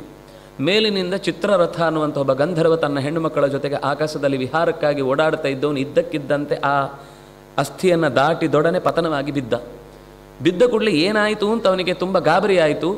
ಅಷ್ಟಕ್ಕೆ ಬಂದ ವಾಲಖಿಲ್ಯರು ಇಲ್ಲಿ ಇದೇ ಅಪೂರ್ವವಾದಂತಹ ನಾರಾಯಣವರ್ಮವನ್ನು ಬದುಕಿನುದ್ದಕ್ಕೂ ಜಪಿಸಿ ಸಿದ್ಧಿ ಮಾಡಿಕೊಂಡವನ ಎಲುಬಿನಲ್ಲೂ ಅದರ ಮಂತ್ರಶಕ್ತಿ ತುಂಬಿ ತುಳುಕ್ತಾ ಇದೆ ಅನ್ನುವ ಕಾರಣಕ್ಕೆ ಅದಕ್ಕೆ ಸದ್ಗತಿ ನಿನ್ನಿಂದ ಆಗುವ ಯೋಗ ಇತ್ತು ಅನ್ನೋದನ್ನು ತಿಳಿಸ್ಲಿಕ್ಕೂ ಅದು ನಿನ್ನನ್ನು ಈ ಕಡೆಗೆ ಸೆಳೆಯಿತು.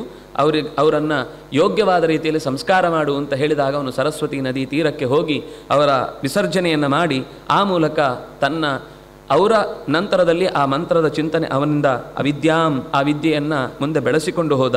ಹೀಗೆ ಅದು ವಿಶ್ವರೂಪನಿಗೆ ಎಲ್ಲಿಂದ ಬಂತು ಅಂತ ಆ ಇಡೀ ಒಂದು ಪರಂಪರೆಯನ್ನು ಹೇಳಿ ಆ ನಂತರ ಇಷ್ಟಾಗಿ ವಿಶ್ವರೂಪನ ಸ್ಥಾನದಿಂದ ಅವನಿಗೆ ಜಯ ಸಿಕ್ಕಿತು. ಸುರಾಪೀಠ, ಅನ್ನಪೀಠ ಮತ್ತು ದೇವಪೀಠ ಅಂತ 3 ರೀತಿಯಾದ ಮುಖಗಳಿಂದ ನಮ್ಮ ಮನಸ್ಸಿನಲ್ಲೂ ಇರುವಂಥದ್ದೇ 3 ಭಾವವನ್ನು ಹೇಳುವಂಥದ್ದು.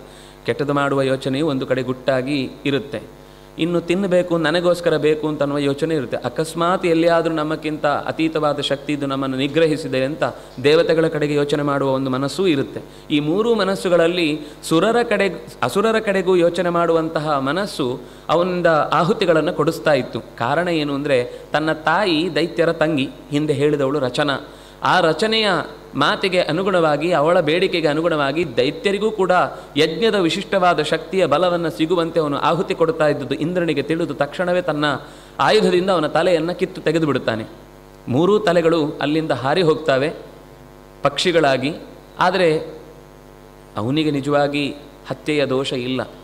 ಆದರೆ ಲೋಕದ ದೃಷ್ಟಿಯಿಂದ ಒಂದು ವೇದಾಧ್ಯಯನ ನಡೆಸಿದ, ನಮಗೆ ಈ ಹಿಂದೆ ಒಂದು ಗುರುಸ್ಥಾನದಲ್ಲಿದ್ದು ಉಪಕರಿಸಿದವನ, ಯಾಕೆಂದರೆ ಅವನು ಮಾಡಿದ ತಪ್ಪೇ, ಅದು ಮಾಡಿದ್ದಕ್ಕೆ ಕೊಟ್ಟದ್ದು ಶಿಕ್ಷೆಯೇ, ಹಾಗಿದ್ರೂ ಕೂಡ ನಿಯಮವನ್ನು ಮೀರುವ ಹಾಗಿಲ್ಲ, ಅದೊಂದು ಅನ್ಯಾಯವೇ ಆಯಿತು ಅನ್ನೋದಕ್ಕೋಸ್ಕರ ಅವನು ತಪಸ್ಸಿಗೋಸ್ಕರ ತೆರಳುತ್ತಾನೆ.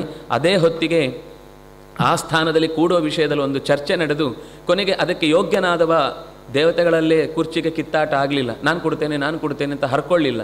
ಆದರೆ ಯೋಗ್ಯನಾದ ನಹುಷನನ್ನು ಕರೆತಂದು ಕೂಡಿಸಿ ಆ ಮೂಲಕ ಅವನಿಂದ ರಾಜ್ಯಭಾರವನ್ನು ಮಾಡಿಸಿದ್ರು.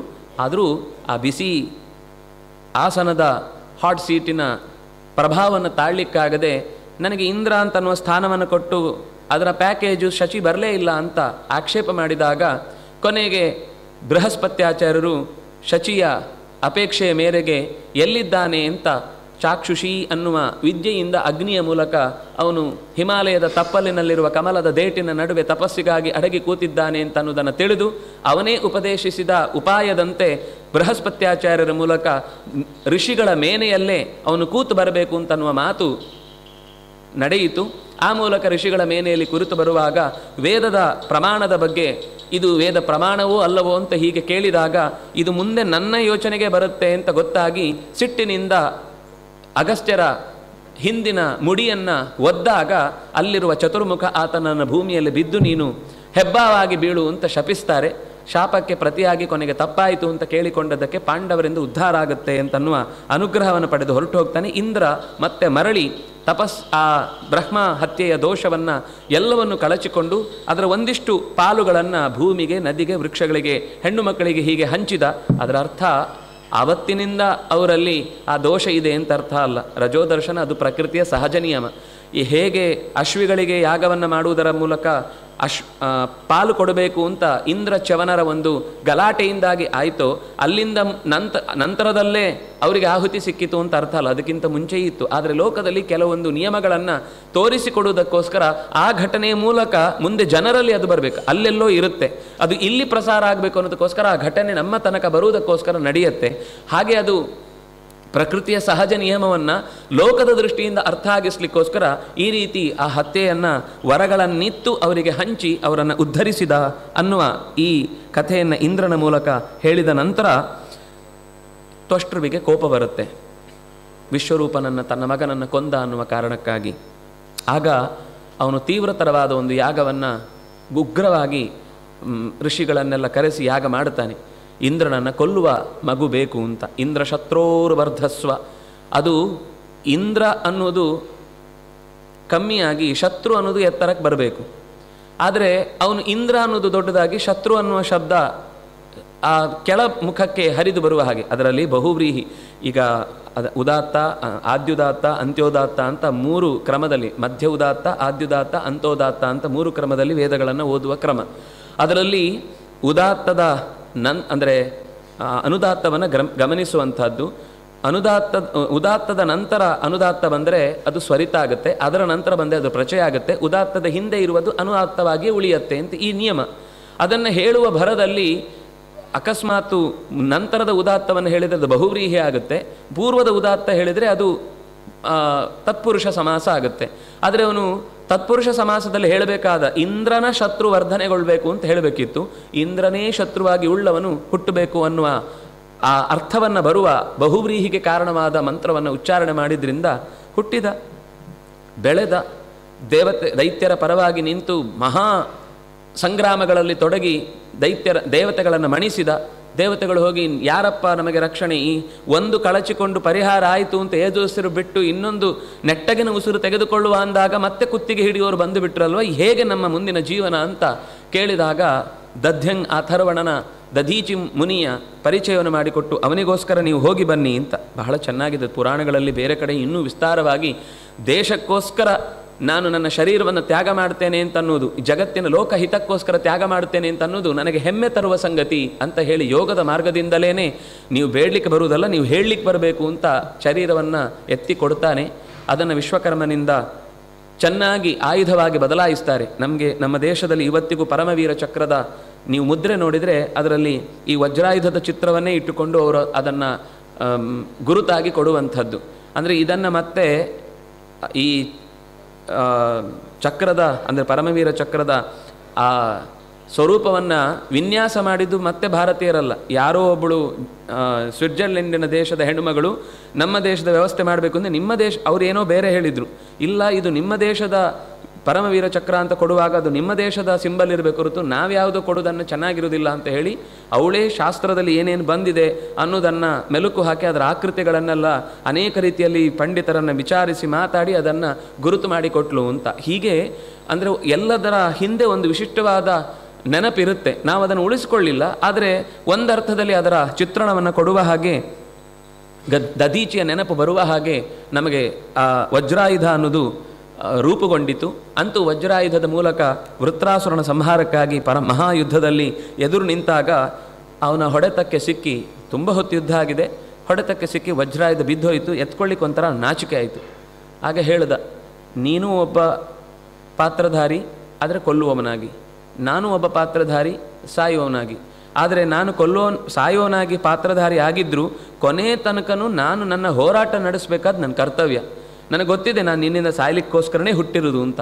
ಆದರೂ ಕೂಡ ನಾನು ನಿನಗೆ ಪ್ರತಿರೋಧವನ್ನು ಒಡ್ತಾ ಇರೋದು ಯಾಕೆಂದರೆ ನಾನು ಯಾರಿಗೆ ಪರವಾಗಿ ನಿಂತು ಯುದ್ಧ ಮಾಡ್ತಾ ಇದ್ದೀನೋ ಅವರಲ್ಲಿ ನ್ಯಾಯ ಕೊಡಬೇಕು, ನನ್ನ ಕರ್ಮವನ್ನು ನಾನು ಸರಿಯಾಗಿ ಮಾಡಬೇಕು, ಅದಕ್ಕೋಸ್ಕರ ಯುದ್ಧ ಮಾಡ್ತಾ ಇದ್ದೇನೆ ಅಂತ ಹೇಳಿ ಅವನು ಇದ್ದಕ್ಕಿದ್ದಂತೆ ಅವನ ಐರಾವತದ ಸಹಿತ ಒಟ್ಟಿಗೆ ಇಡೀ ಅವನ ದೇಹವನ್ನು ನುಂಗಿಬಿಡ್ತಾನೆ ಇಂದ್ರನನ್ನು. ಆದರೆ ಆ ನಾರಾಯಣ ವರ್ಮದ ಬಲ ಇದ್ದದ್ರಿಂದ ಅವನ ಆ ದೇಹವನ್ನು ಸೀಳಿ ಹೊರಕ್ಕೆ ಬರ್ತಾನೆ. ಒಂದು ಸರ್ತಿ ಪ್ರಾಣವನ್ನು ಬಿಟ್ಟದ್ದಾದರೂ ಅವನಿಗೂ ಆ ಎಚ್ಚರ ಇದ್ದದ್ರಿಂದ ಮತ್ತೆ ಎದ್ದು ಬರ್ತಾನೆ. ಈ ಕಥೆಯಲ್ಲಿ ಪುರಾಣಗಳಲ್ಲಿ ಬಹಳ ರೀತಿಯ ಬೇರೆ ಬೇರೆ ರೀಡಿಂಗ್ಸ್ ಇದೆ, ಓದುಗಳು ಬೇರೆ ಬೇರೆ ಥರ ಕಾಣುತ್ತೆ. ಆದರೆ ಅವನು ಮತ್ತೆ ಇಬ್ಬರು ಒಪ್ಪಂದ ಮಾಡಿಕೊಂಡು ಮಿತ್ರರಾಗುವ ಹಾಗೆ ಮಾತಾಡಿಕೊಂಡು, ನೀನು ಕೊಲ್ಲುವುದಿದ್ರೆ ಅದು ಒಣಗಿದ್ದೂ ಆಗಿರಬಾರ್ದು, ಹಸಿಯೂ ಆಗಿರಬಾರ್ದು, ಅಂಥದ್ರಲ್ಲಿ ನಿನ್ನನ್ನು ಕೊಲ್ಲುವುದಾದರೆ ನಾನು ಒಪ್ಪಿಕೊಳ್ತೇನೆ ಅಂತ ಮಾತಾಡಿಕೊಂಡು ಆಮೇಲೆ ಎಷ್ಟೋ ದಿವಸಗಳ ನಡುವೆ ಮತ್ತೆ ಯಥಾ ಪ್ರಕಾರ ದೇವತೆಗಳ ದೈತ್ಯರ ಕಿತ್ತಾಟದಲ್ಲಿ ಎದುರಾದಾಗ ಇವರಿಬ್ಬರು ಮಾತ್ರ ಒಟ್ಟೊಟ್ಟಿಗೆ ಮಾತಾಡಿಕೊಂಡು ಸಮುದ್ರದ ಬದಿಯಲ್ಲಿ ಸಾಗುವಾಗ ಸಮುದ್ರದ ಆ ನೊರೆಯಲ್ಲಿ ಭಗವಂತನ ವಜ್ರರೂಪ ಆಯುಧಾನಾಮಹಂ ವಜ್ರ ಅನ್ನುವ ಭಗವಂತನ ವಜ್ರರೂಪ ಆ ನೊರೆಯಲ್ಲಿ ಸೇರಿಕೊಂಡು ತಮಾಷೆಗೆ ಅಂತ ಎತ್ತಿ ಬೀಸಿದಂತಹ ನೊರೆ ಅವನ ಎದೆಯನ್ನು ಸೀಳಿ ಅವನನ್ನು ನಾಶಗೊಳಿಸಿದು. ಅಂತೂ ವೃತ್ರನ ಸಂಹಾರ ಆಯಿತು ಅಂತ. ಇಷ್ಟರಲ್ಲಿ ಪ್ರಶ್ನೆ ಬರುತ್ತೆ, ಇಂದ್ರ ಆ ರೀತಿ ಹೇಳಿದಾಗ ಅವನು ಇಂಥ ವೇದಾಂತಿ ಆದವನನ್ನು ಕೊಲ್ಲುವುದು ಹೇಗೆ ಅಂತ ಅವನು ಯೋಚನೆ ಮಾಡಿ ಆ ಅಸ್ತ್ರವನ್ನು ಎತ್ತಿಕೊಳ್ಳಿಲ್ಲ. ನನಗೂ ಈ ಪ್ರಶ್ನೆ ಬಂತು, ಇಷ್ಟು ಇವನಲ್ಲಿ ವೇದಾಂತದ ಚಿಂತನೆ ಬರಲಿಕ್ಕೇನು ಕಾರಣ ಅಂತ. ಆಗ ಅವನು ಹೇಳ್ತಾ, ಹಿಂದೆ ಇವನು ವಿದ್ಯಾಧರ ದೊಡ್ಡ ತಪಸ್ವಿ ಆಗಿದ್ದವ, ಯಾವುದೋ ಒಂದು ಕಾರಣಾಂತರದಿಂದ ಹೀಗಾದ ಅಂತ ಚಿತ್ರಕೇತುವಿನ ಕಥೆಯನ್ನು ಹೇಳ್ತಾ ಆ ಚಿತ್ರಕೇತು ತನ್ನ ಅವನಿಗೆ ಬಹಳ ಜನ ಹೆಂಡಂದಿರು ಮಕ್ಕಳಾಗಿಲ್ಲ ಅಂತ ಅಂಗಿರಸರು ಬಂದಾಗ ಅವರಿಗೆ ಉಪದೇಶ ಮಾಡಬೇಕು ಅಂತ ಬಂದಿರ್ತಾರೆ. ಆದರೆ ನನಗೆ ಉಪದೇಶ ಎಲ್ಲ ಕೇಳಬೇಡಿ ನೀವು, ನಿಮ್ಗೇನು ಗೊತ್ತು ಮಕ್ಕಳಿಲ್ಲದ ನೋವು, ನನಗೆ ಮಗುವೇ ಬೇಕು ಅಂತ ಹಠ ಮಾಡಿ ಮಗನನ್ನು ಪಡ್ಕೊಳ್ತಾರೆ. ಬಹಳ ಜನ ಹೆಂಡಂದಿರಲ್ಲಿ ಒಬ್ಬಳಿಗೆ ಮಾತ್ರ ಶುರುವಿನವಳಿಗೆ ಕೃತದ್ಯುತಿ ಅಂತ ಅವಳ ಹೆಸರು. ಅವಳ ಹತ್ರ ಎಲ್ಲರೂ ದ್ವೇಷಿಸಲಿಕ್ಕೆ ಶುರು ಮಾಡ್ತಾರೆ. ಯಾಕೆಂದರೆ ಅವಳನ್ನು ಮಾತ್ರ ರಾಜ ನೋಡಿಕೊಳ್ಳೋದು. ಯಾಕೆಂದರೆ ಏನಾದರೂ ಮಗುವಿಗೆ ಏನಾಯಿತು ಅಂತ ಮಾತಾಡ್ತಾರೆ ಹೊರತು ಉಳಿದ ಹೆಂಡಂದಿರಿಗೆ ಏನಾಯಿತು ಅಂತ ಕೇಳದಿದ್ದರಿಂದ ಕೋಪದಿಂದ ವಿಷ ಕೊಟ್ಟು ಆ ಮಗುವನ್ನು ಎಷ್ಟೋ ದಿವಸಗಳಾದ ಮೇಲೆ ತಿಂಗಳುಗಟ್ಟಲೆ ಕಳೆದ ಮೇಲೆ ಕೊಂದು ಬಿಡ್ತಾರೆ. ಮತ್ತು ರಾಜನಿಗೆ ವ್ಯಥೆ ಅನ್ನೋದು ತಡ್ಕೊಳ್ಳಿಕ್ಕಾಗದಷ್ಟು ಕಾಡಿತು. ಅಂಗಿರಸರು ಮತ್ತೆ ಬಂದಾಗ ನಾರದರು ಅವರಿಬ್ಬರು ಒಟ್ಟಿಗೆ ಬರ್ತಾ ಇದ್ದಾಗ ನನಗೆ ಹೇಗಾದರೂ ಮಾಡಿ ಮಗುವನ್ನು ಮರಳಿಸಿ ಕೊಡಿ ಅಂತ. ಆ ಮಗುವಿಗೆ ಇಷ್ಟ ಇಲ್ಲ. ನೀವು ಹೇಗೆ, ನಾನು ನಿನಗೆ ಹೇಳಿದ್ದೇನೆ ಮಗು ನಿನಗೆ ಯೋಗ ಇಲ್ಲ, ಅದು ಬಂದರೂ ಕೂಡ ದುಃಖದಾಯಕವಾಗಿರುತ್ತೆ ಅಂತ. ನೀನೇ ದುಃಖದಾಯಕ ಆದರೂ ಪರವಾಗಿಲ್ಲ, ಒಟ್ಟಂತೂ ಬಂಜೆ ಅನ್ನುವ ಅಪಸ್ವರವನ್ನು ನನಗೆ ಕೇಳಲಿಕ್ಕೆ ಇಷ್ಟ ಇಲ್ಲ, ಒಂದಾದರೂ ಮಕ್ಕಳು ಬೇಕು ಅನ್ನೋದಕ್ಕೋಸ್ಕರ ನೀನು ಕೇಳಿದ್ದಿ ಅಂತ. ಸರಿ, ಈಗಂತೂ ಮರಳಿ ಕೊಡಿಸ್ಬೇಕು ಅಂತ ಕೇಳಿದೆ, ಅದಕ್ಕೂ ಸಾಧ್ಯ ಇಲ್ಲ, ಕರೆಸ್ತೇನೆ ಅಂತ. ಆಗಲೇ ಆ ಮಗುವನ್ನು ಕರೆಸಿ ಕಸ್ಮಿನ್ ಜನ್ಮನ್ಯಮಿ ಬ್ರಹ್ಮನ್ ಮಾತರೋ ಪಿತರೋ ಶ್ರುತಾಹ, ಯಾವ ಜನ್ಮದ ನಾನು ತಂದೆ ತಾಯಿಗಳ ಹತ್ರ ಹೋಗಬೇಕು, ಅವರು ನನಗೆ ತನ್ನ ದೇಹವನ್ನು ಹಂಚಿ ಏನು ಕೊಟ್ಟಿದ್ದಾರೋ ಅದನ್ನು ಅಲ್ಲೇ ಬಿಟ್ಟಿದ್ದೇನೆ. ಅವರು ನನಗೆ ಅಪ್ಪ ಅಲ್ಲ, ಯಾಕೆಂದರೆ ಇವರಿಗಿಂತ ಹಿಂದೆ ಬೇರೆ ಅಪ್ಪ ಅಮ್ಮ, ಅವರಿಗಿಂತ ಹಿಂದೆ ಬೇರೆ ಅಪ್ಪ ಅಮ್ಮ, ನನಗೆ ನಿರಂತರವಾಗಿ ನನ್ನನ್ನು ನೋಡಿಕೊಂಡು ಪ್ರತಿ ಶರೀರದಲ್ಲೇ ಕಳುಹಿಸಿ ಬೇಕಾದ್ದನ್ನು ಬೇಕಾದ ಹಾಗೆ ಮಾಡಲಿಕ್ಕೆ ಅವಕಾಶ ಕೊಟ್ಟವನು ಭಗವಂತ, ಅವನೇ ನನ್ನ ತಂದೆ ತಾಯಿ ಹೊರತು ಇವರು ಯಾರು ನನಗೆ ತಂದೆ ತಾಯಿ ಎಲ್ಲ, ನಾನು ಬರಲ್ಲ ಅಂತ ಹೀಗೆ ಹೇಳಿದಾಗ ಅವನಿಗೆ ಜ್ಞಾನೋದಯ ಆಯಿತು. ಸಂಕರ್ಷಣ ಮಂತ್ರವನ್ನು ಉಪದೇಶ ಮಾಡಿ 7 ದಿನದಲ್ಲಿ ನೀನು ತಪ್ಪಿಸಿದರೆ ನಿನಗಿದರಿಂದ ಉದ್ಧಾರ ಆಗುತ್ತೆ ಅಂತ ಹೀಗೆ ಅನುಗ್ರಹಿಸಿ ಕಳುಹಿಸ್ತಾರೆ. ಅವನು ತಪಸ್ಸು ಮಾಡಿ ವಿದ್ಯಾಧರ ಚಕ್ರವರ್ತಿಯಾಗಿ ಮೆರೀತಾನೆ. ಆಕಾಶದಲ್ಲಿ ತನ್ನ ಪತ್ನಿಯರ ಜೊತೆಗೆ ಹೋಗುವಾಗ ಇಳಾವೃತ ಖಂಡದಲ್ಲಿ ತನ್ನ ಪಾಡಿಗೆ ತಾನು ಹೆಂಡತಿಯ ಜೊತೆಗೆ ಸಂತೋಷದಿಂದ ಕಾಲ ಕಳೀತಾ ಇರುವ ಹೊತ್ತಿಗೆ ಏನಿದು ಇಷ್ಟು ಜನ ಎಲ್ಲ ದೊಡ್ಡವರು ಕೂತಿದ್ದಾಗ ಹೆಂಡತಿಯ ಜೊತೆಗೆ ಅಪ್ಪುಗೆ ಹೊತ್ತು ಕೂತಿದ್ದಾನೆ ಅಂತ ಆಕ್ಷೇಪ ಮಾಡುತ್ತಾನೆ. ಪಾರ್ವತಿಗೆ ಈ ವಿಷಯ ಗೊತ್ತಾಗಿ ಇಷ್ಟೆಲ್ಲ ಇಂದ್ರ ಉಳಿದವರು ಯಾರೂ ಕೂಡ ಲೋಕದಲ್ಲಿ ಇಷ್ಟಿಷ್ಟು ದೊಡ್ಡ ಸ್ಥಾನದಲ್ಲಿ ಇದ್ದವರೇ ಮಾತಾಡ್ತಲ್ಲ, ಇವನದ್ದೇನು ಅಂತ ಕೋಪದಿಂದ ಅವನನ್ನು ಅಸುರನಾಗುವಂತ ಶಪಿಸ್ತಾಳೆ. ಆಗ ರುದ್ರದೇವ ಹೇಳ್ತಾನೆ, ಇವನಿಗೆ ಶಾಪ ಕೊಡಬಾರದಿತ್ತು, ಆದರೆ ಆ ಕೂಡಲೇ ಅವನು ಬಂದವನು, ತಾಯಿ ನನ್ನಿಂದ ಯಾವುದೋ ಒಂದು ಕ್ಷಣದಲ್ಲಿ ಪ್ರಾರಬ್ಧ ವಶದಿಂದ ನಿಮ್ಮ ಸ್ಥಾನಮಾನಗಳನ್ನು ಅರಿತುಕೊಳ್ಳದೆ, ಯಾಕೆಂದರೆ ಪ್ರಿಯಾಯುಂಗ್ ನಾಗಭೂಷಣ ಅಂತಲೇ ಋಷಿಗಳು ಪ್ರಾರ್ಥಿಸಿ ಕೂತದ್ರಿಂದ ಪ್ರಿಯಾಯುಂಗಾಗಿಯೇ ಭಗವಂತನ ರುದ್ರದೇವರ ದರ್ಶನ ಅವರಿಗಾಗಿದೆ. ಅದನ್ನು ನಾನು ಅರ್ಥೈಸಿಕೊಳ್ಳದೆ ನಿಮ್ಮ ಬಗ್ಗೆ ತಪ್ಪಾಗಿ ಆಲೋಚನೆ ಮಾಡಿದೆ, ದೈವವಶಾತ್ ನನಗೆ ಶಾಪ ಒದಗಿದೆ, ಅದನ್ನು ನಾನು ಪ್ರೀತಿಯಿಂದ ಸ್ವೀಕರಿಸ್ತೇನೆ. ಆದರೆ ನಂದು ಒಂದೇ ಒಂದು ಬೇಡಿಕೆ ಇದೆ, ನಾನು ಪ್ರತಿಶಾಪವಾಗಿ ಪರಿಹಾರ ಕೇಳುವುದಿಲ್ಲ, ಆದರೆ ಎಂಥ ಪರಿಸ್ಥಿತಿಯಲ್ಲೂ ಭಗವಂತನ ಚರಣಗಳಲ್ಲಿ ನನ್ನ ಅರಿವು ತಪ್ಪದಿರಲಿ ಅಂತ ಇಷ್ಟೇ ನಾನು ಕೇಳುವುದು ಅಂತ. ಆಗ ರುದ್ರದೇವ ಪಾರ್ವತಿ ಹತ್ರ ಹೇಳ್ತಾನೆ, ನೋಡು ಇದು ಹರಿಭಕ್ತರ ನಿಜವಾದ ಗುಣ. ಎಷ್ಟು ದೊಡ್ಡ ಶಿಕ್ಷೆ ಕೊಟ್ಟಾಗಲೂ ಅವರು ಶಿಕ್ಷೆಗಾಗಿ ಪರಿತಪಿಸಲಿಲ್ಲ, ಆಗಲೂ ಭಗವಂತನ ನೆನಪು ಮಾತ್ರ ನಮ್ಮಿಂದ ದೂರ ಆಗದೇ ಇರಲಿ ಅಂತ ಕೇಳುವ ಇಂಥ ಒಂದು ಸೌಜನ್ಯ, ಇಂಥ ಒಂದು ದೊಡ್ಡತನ ಇರುತ್ತೆ. ಅದರಿಂದಾಗಿ ಯಾವ ಕಾರಣಕ್ಕೂ ಹರಿಭಕ್ತರಿಗೆ ಭಗವಂತನನ್ನು ಪ್ರೀತಿಸುವವರಿಗೆ ಅನ್ಯಾಯ ಆಗುವಂತೆ ನಡ್ಕೊಳ್ಬಾರ್ದು. ಅವನ ಪ್ರಾರಬ್ಧವಶಾತ್ ಶಾಪ ಇತ್ತು ಸರಿ, ಅವನೇ ಈಗ ವೃತ್ರನಾಗಿ ಹುಟ್ಟಿ ಬಂದದ್ದು ಅಂತ ಹೀಗೆ ಹೇಳಿ ಮುಂದೆ ಅದಿತಿಗೆ ಮತ್ತೆ ತನ್ನ ಎಲ್ಲ ಮಕ್ಕಳು ಕೂಡ ನಾಶವಾಗ್ತಾ ಇದ್ದಾರೆ ದೈತ್ಯರಿಂದ ಅಂತ ಯೋಚಿಸಿ ಕಶ್ಯಪರನ್ನು ಹಠ ಹಿಡಿದು ಒತ್ತಾಯ ಮಾಡಿ ನನಗೆ ಇಂದ್ರನನ್ನು ಕೊಲ್ಲುವ ಮಗು ಮತ್ತೆ ಬೇಕು ಅಂತ ಹಠ ಮಾಡ್ತಾಳೆ. ವ್ರತವನ್ನು ಉಪದೇಶ ಮಾಡಿ ಈ ವ್ರತದಲ್ಲಿ ಇರು ನಿನಗಾಗತ್ತೆ, ಆದರೆ ವ್ರತ ಲೋಪ ಆಗಬಾರದು ಅಂತ. ಈ ವ್ರತ ನಡೀತಾ ಇರಬೇಕಾದ್ರೆ ಇಂದ್ರನಿಗೂ ಸುದ್ದಿ ಹೋಗಿ ಅವನು ಕೂಡ ಅತ್ಯಂತ ಆತ್ಮೀಯತೆಯಿಂದ ಅವರ ಸೇವೆ ಮಾಡ್ತಾ, ಒಂದೊಂದು ಪುರಾಣದಲ್ಲಿ ಒಂದೊಂದು ಥರ ಇದೆ. ಇಲ್ಲಿ ಬರುವಾಗ ಅವಳು ಊಟ ಮಾಡಿದ ಮೇಲೆ ಆಚಮನೆ ಮಾಡದೆ ಹಾಗೆ ಕಾಲು ಚಾಚಿ ಮಲ್ಕೊಂಡ್ಬಿಟ್ಲು ಅಂತ, ಒಂದು ಕಡೆ ಹೊರಗಿಂದ ಬಂದವಳು ಕಾಲು ತೊಳಿಲಿಲ್ಲ ಅಂತ, ಮತ್ತೊಂದು ಪುರಾಣದಲ್ಲಿ ಹೊದೆಯುವ ಚಾದರವನ್ನು ಹಿಂದೆ ಮುಂದೆ ಮಾಡಿ ಅವಳು ಹಾಕೊಂಡ್ಲು ಅಂತ, ಮತ್ತೊಂದು ಕಡೆ ಅವಳು ತಲೆ ಬಾಚಿದ್ದನ್ನು ಆಮೇಲೆ ಕೈ ಸರಿಯಾಗಿ ತೊಳೆಯದೆ ಕೂದಲನ್ನು ಸರಿಯಾಗಿ ಅದಕ್ಕೆ ವ್ಯವಸ್ಥೆ ಮಾಡದೆ ಹಾಗೆ ಓಡಾಡಿದ್ಲು, ಶುಚಿ ಮಾಡಿಕೊಳ್ಳಿಲ್ಲ, ಅದರಿಂದಾಗಿ ಅವಳ ವ್ರತ ಲೋಪ ಆಯಿತು. ಇದೆಲ್ಲವೂ ವ್ರತ ಲೋಪಕ್ಕೆ ಕಾರಣಗಳು ಅಂತ ಹೇಳಿದ್ದಷ್ಟೇ ಹೊರತು ಈ ಲೋಪದಿಂದಾಯಿತೋ ಆ ಲೋಪದಿಂದಾಯಿತೋ ಅನ್ನೋದು ಮುಖ್ಯ ಅಲ್ಲ. ಕೆಲವೊಮ್ಮೆ ಕಥೆಗಳು ನಮಗೆ ನಾವು ಏನನ್ನ ಮಾಡಬಾರ್ದು ಅನ್ನೋದನ್ನು ತಿಳಿಸ್ಲಿಕ್ಕೋಸ್ಕರ ಮಾತ್ರ ಹೇಳ್ತಾವೆ. ಹಾಗಾಗಿ ಅವಳು ಆಚಮನೆ ಮಾಡದೆ ಹಾಗೆ ಬಂದು ಮಲಗಿದ್ದ ಪರಿಣಾಮದಿಂದ ತಕ್ಷಣ ಗರ್ಭವನ್ನು ಪ್ರವೇಶಿಸಿದ. ಅವಳಿಗೆ ತುಂಬ ಜೊಂಪು ಹಿಡಿದಿತ್ತು, ನಿದ್ದೆ ಬಂದುಬಿಡ್ತು. ಪ್ರವೇಶ ಮಾಡಿ ಏಳಾಗಿ ಕತ್ತರಿಸಿದ, ಓ ಅಂತ ಕಿರಿಚಿಕೊಂಡು, ಮತ್ತೆ ಏಳಾಗಿ ಕತ್ತರಿಸಿದ, ಪೂರಿ ನಾಶ ಮಾಡಬೇಕು ಅಂತ, ಮತ್ತು ಓ ಅಂತ ಕರಿಚಿಕೊಂಡು ನೀನೇ ನಮಗೆ ರಕ್ಷಕ ಅಂತ ಗಟ್ಟಿ ಅವನನ್ನು ಹಿಡ್ಕೊಂಡು ಹುಟ್ಟುವಾಗ ಇಂದ್ರ ಅವುಗಳ ಜೊತೆಗೆ 49ಗಳ ಜೊತೆಗೆ ಆತ್ಮೀಯನಾಗಿ ಮಿತ್ರನಾಗಿ ಹುಟ್ಟಿ ಬಂದ. ಹೀಗೆ ಮಾರುದಹ ಅಳಬೇಡಿ ಅಳಬೇಡಿ ಅಳಬೇಡಿ ಅಂತ ಸಮಾಧಾನ ಮಾಡಿ ಅವರನ್ನು ಬೆಳೆಸಬೇಕಾಯ್ತು. ಆದ್ದರಿಂದ ಅವರ ಹೆಸರೇ ಮರುತ್ತಗಳು ಅಂತ ಆಗಿ ಹೋಯಿತು. ಹೀಗೆ ದೇವತೆಗಳ ನಡುವಿನಲ್ಲಿ ಮತ್ತೆ ಮರುತ್ತುಗಳು ಒಬ್ಬರಾಗಿ ಬಿಟ್ಟರು ಅಂತ ಹೇಳಿ ಪುಂಸವನ ವ್ರತದ ನಿರೂಪಣೆ ಮಾಡಿ ಬಹಳ ಚೆನ್ನಾಗಿ ಆ ಮಕ್ಕಳನ್ನು ಸಂತತಿಯನ್ನು ಒಳ್ಳೆ ಸಂತತಿಯನ್ನು ಪಡೆಯಬೇಕು ಅಂತ ಬಯಸೋರು ಯಾವ ರೀತಿ ವ್ರತವನ್ನು ಮಾಡಬೇಕು ಅಂತ ಆ ಕಥೆ ಹೇಳುತ್ತೆ. ಮುಂದೆ ಇದರ ಮತ್ತೊಂದು ಅಂಶವನ್ನು ಅಂದರೆ ಈಗ ಹಿರಣ್ಯಕಶಿಪು ಹಿರಣ್ಯಾಕ್ಷರ ಕಥೆಯನ್ನು ಹಿಂದೆ ಸ್ವಲ್ಪ ಹಿರಣ್ಯಾಕ್ಷನ ಕಥೆ ಮುಗಿದಿತ್ತು. ಮತ್ತೆ ಹಿರಣ್ಯಕಶಿಪುವಿನ ತಪಸ್ಸಿಗೆ ಹೋದ ನಂತರದ ಕಥೆಯನ್ನು ನಿರೂಪಣೆ ಮಾಡ್ತಾರೆ. ಮತ್ತೆ ಅದನ್ನು ನಾಳೆ ದಿವಸ ಸೇರಿದಾಗ ಚಿಂತಿಸೋಣ ಅಂತ ಹೇಳ್ತಾ ಕಾಯಿನ ವಾಚ ಮನಸ ಇಂದ್ರಿಯರ್ವಾ ಬುದ್ಧ್ಯಾತ್ಮನಾವ ಅನುಸೃತ ಸ್ವಭಾವ ಕರೋಮಿ ಯದ್ಯತ್ ಸಕಲಂ ಪರಸ್ಮೈ ನಾರಾಯಣಾಯತಿ ಸಮರ್ಪಯಾಮಿ. ಕೃಷ್ಣಾರ್ಪಣಮಸ್ತು.